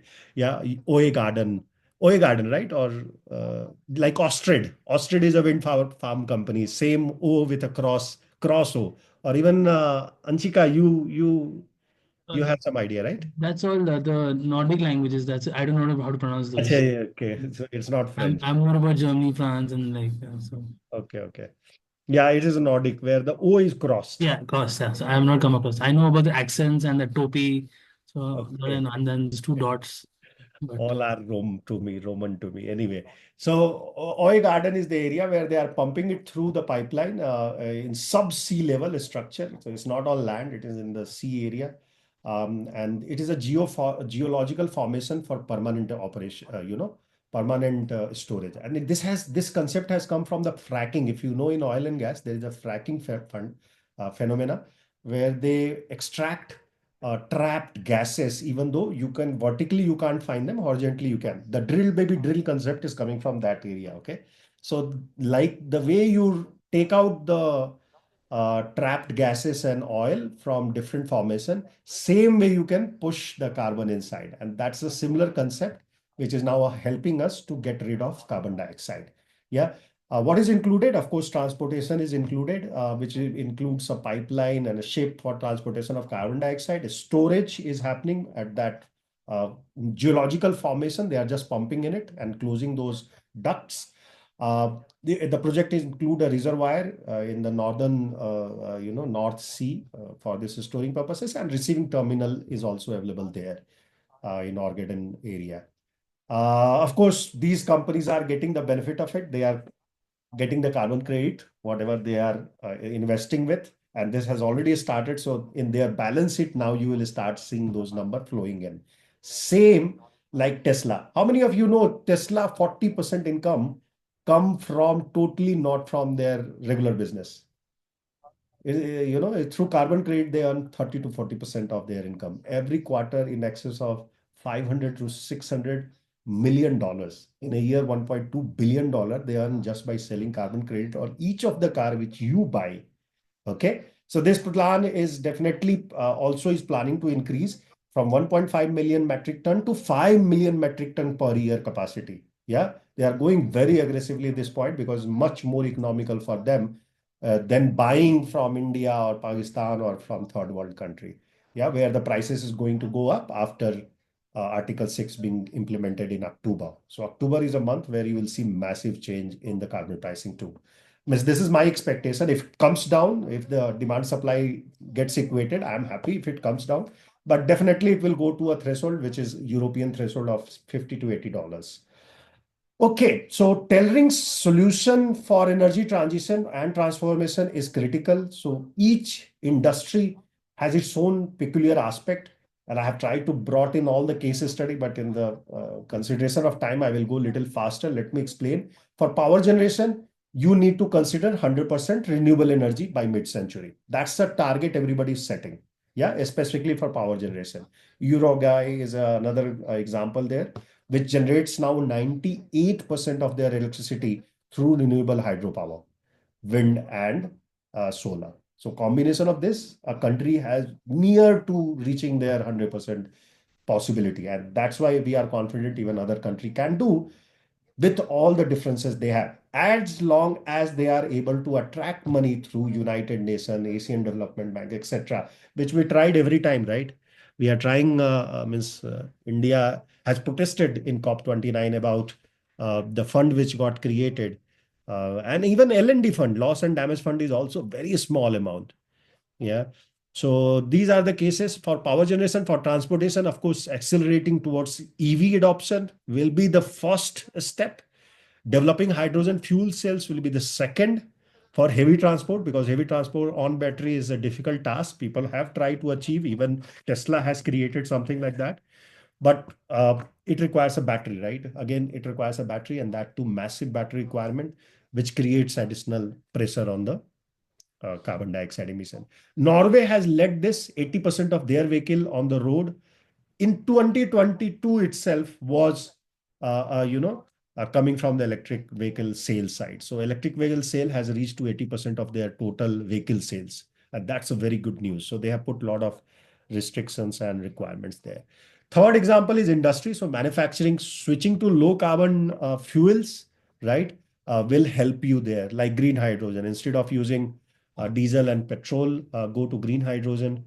That will increases the energy efficiency, and that's how industry can become carbon neutral. Here I have brought in Sweden hybrid project, which has implemented for their industry. They should use either for their steel production. That is a massive, by the way, steel and cement is the massive carbon emitter sector in manufacturing, and they going to hydrogen or green hydrogen really makes sense. And in India, one company is trying to do that. Of course, now 2, 3 companies has committed to it. Yes, Kailash, go ahead. The you mentioned green hydrogen as low carbon producing, if low carbon fuel. Isn't that no carbon or low carbon? No, it's a low carbon. How come? I thought it was zero. What do you mean by zero? I mean, I thought there was no carbon emissions. In hydrogen? Yeah. Right now, it's a completely gray hydrogen. We don't have green hydrogen. Green hydrogen requires renewable energy to be used to produce those hydrogen cells, right? Okay. From the electrolyzer, etc. You need to bring the energy also to carbon neutral. आपके पास grid ही हाँ, नहीं है ना, आप पहुंच okay. कैसे वहां पे? हाँ, So, and solar का पैनल लगाने से थोड़ी हो जाएगा. It yeah. requires a massive power requirement for electrolyzers. If you know IWPP projects, like which does the desalination of water, similar technology works there as well. And very large companies are working in Assam and etc. You just find it out. Massive work is going on. Only problem is most of them are gray hydrogen.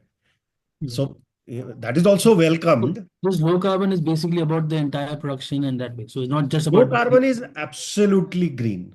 okay. Right, which is very difficult at this point in time because we don't have the ecosystem to support it. Okay. No, so basically, just hydrogen would be green, but then the production of it will take A the lot of hydrogen requires, that is right? what you mean. Okay. Absolutely. Yeah. Absolutely.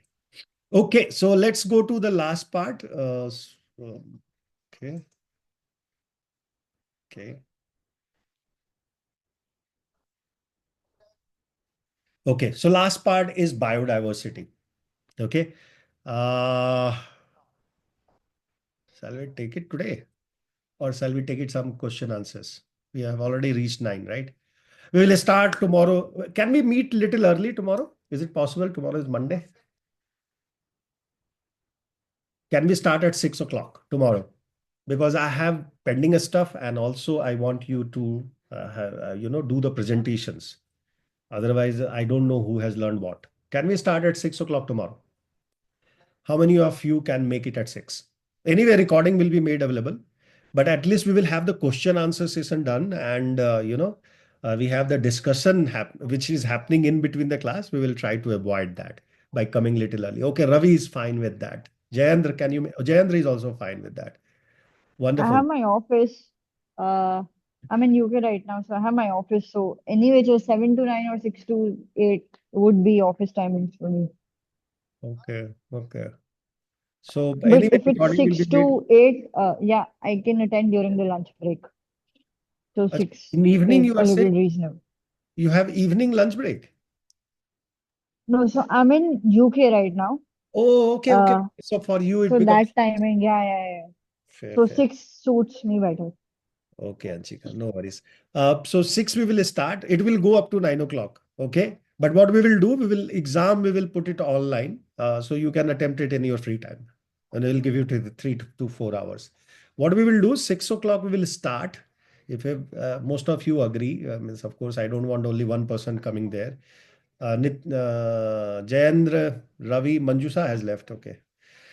So, Sandeep, please circulate in the group as a vote. Let people say that whether they can come or not. We will start little early for sure, because I want to address all the questions which you have. We have also a major portion left, which we need to cover because we are right now in the concept.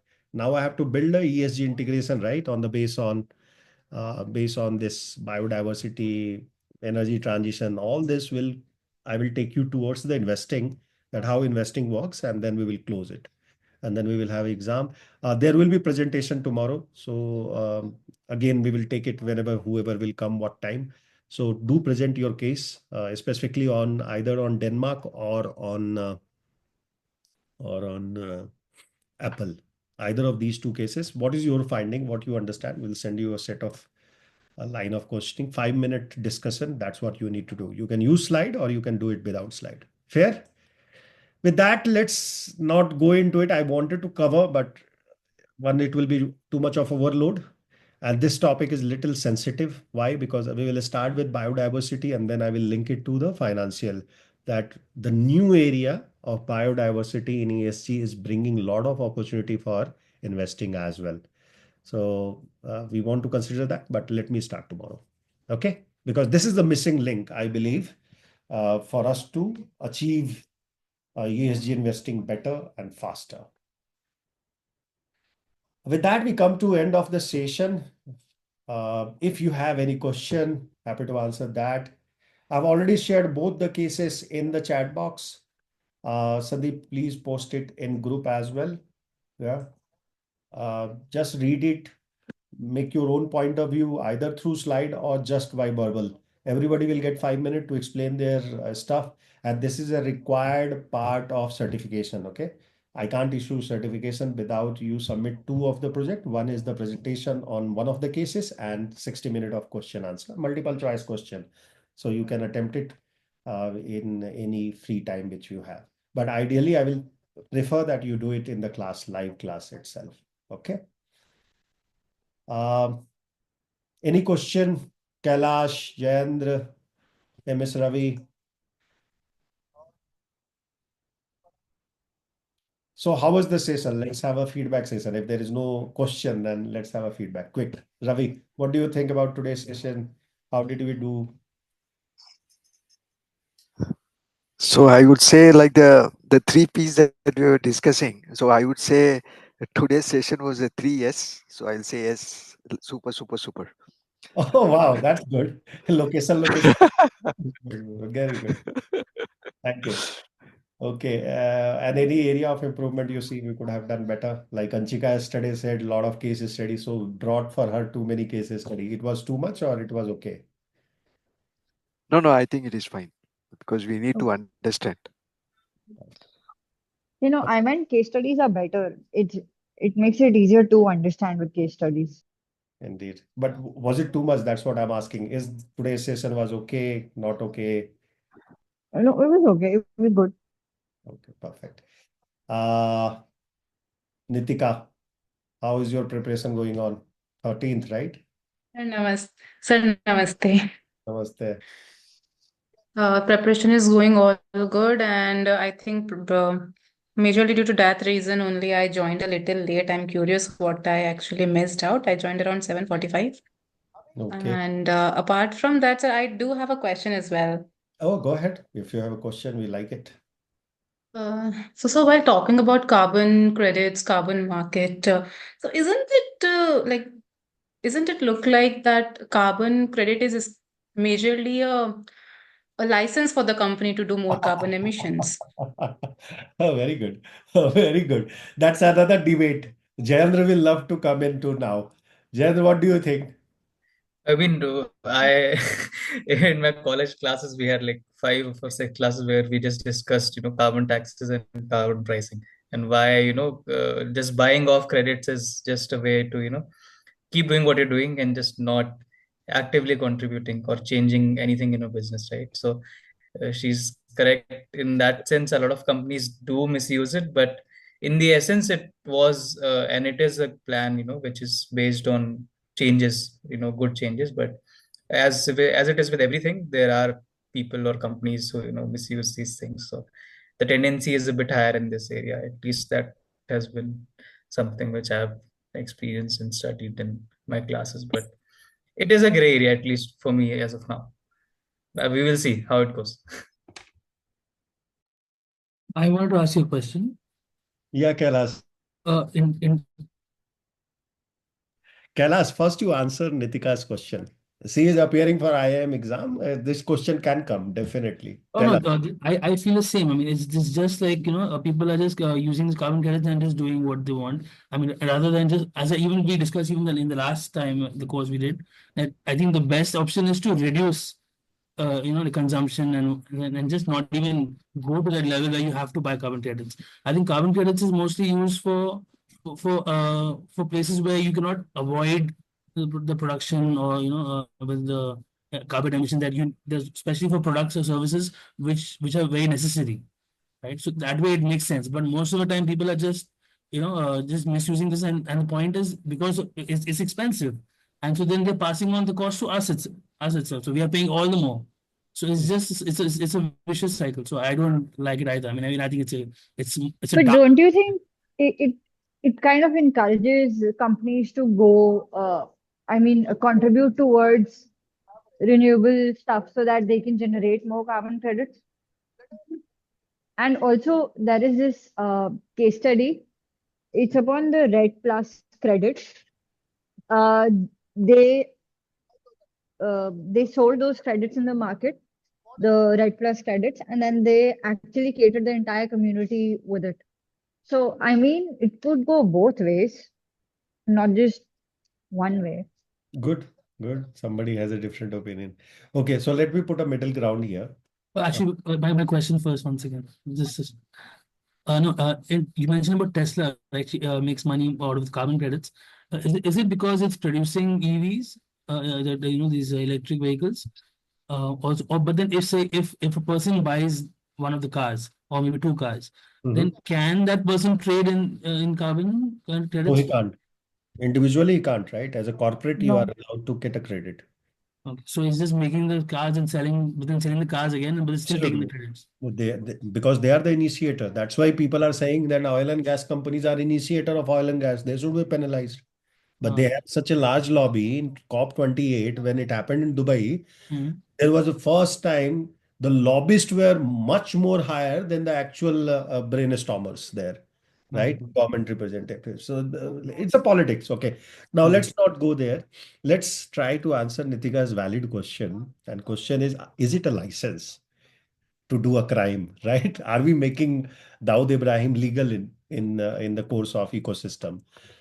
And the answer is no. Actually, Nitika, what you need to, of course, it gives a flexibility to the owner of carbon buyer that he can commit any crime and then he can get that political support or carbon credit support. That's not the reality. Reality is this market has been developed for a specific purpose and it has a system which tries to control this criminality part of it. What is that? So that is cap and trade system, right? The cap and trade states very clearly that every a certain industry will have those credits. Not every industry, right? Even in case of India, we have a clear-cut blog post that which are those agencies which provides carbon credit. Okay, go and read that. It has a massive information there. Plus, it also specifies only 6 to 7 industry which can have those, or they have the cap which they can, if they are reducing consumption, then they have additional and they can sell it into the market. So cap and trade, you have to understand, of course, is not a purview of this module. It is a part of the GHG module which Kailash is referring to. There, Kailash, if you remember, cap is given to industry and companies who are carbon intensive. They cannot avoid. They have an unavoidable situation, right? That's why government or agencies give them that cap, that if you are better in your operation, you will get a benefit. If you are not better in your operation, then you have to pay for it. For example, The bus is late. sorry, you said something correctly. Sorry, I don't know who has spoken. So my point was, the cap which has been given to the industry, for example, cement, steel, these are carbon intensive industry. There is no solution to it, and developed country needs them to be there, right? But we need to achieve our net zero target with 1.5 degrees Celsius or 2 degrees Celsius.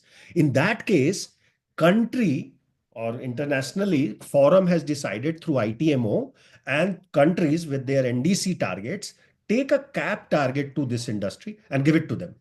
Now, what happens? Average been taken that cement industry on an average produces 10 tons of carbon dioxide equivalent in a year. Just assume that. Of course, it is in million tons.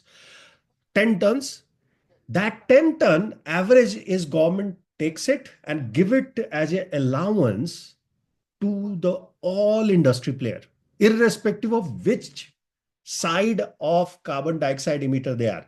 Are they less emitter because they have a really advanced technology, or they are the really bad emitters where they are using even diesel, etc., and producing really bad carbon dioxide emitter? So are they 15 or are they 8?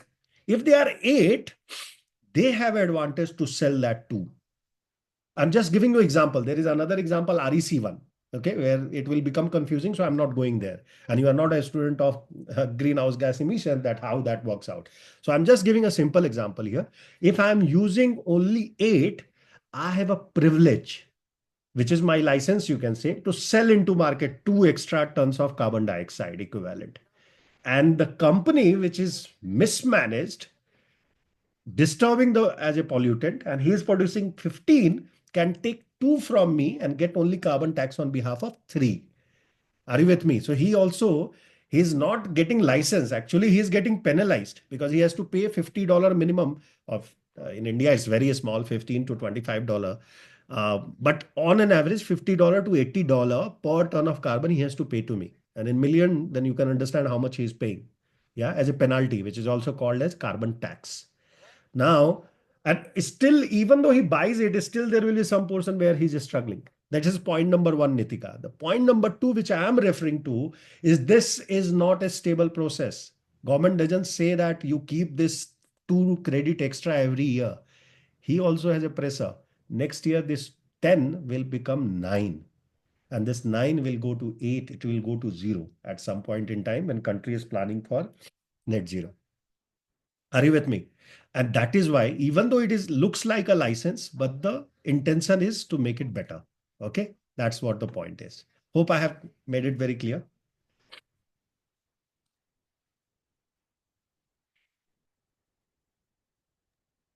Yes, so thank you. Thank you so much. Hello, bye. Okay, everyone, bye-bye. See you. We have already crossed all our thresholds. We'll see you tomorrow, 6 o'clock. Bye. Bye-bye. Thank you.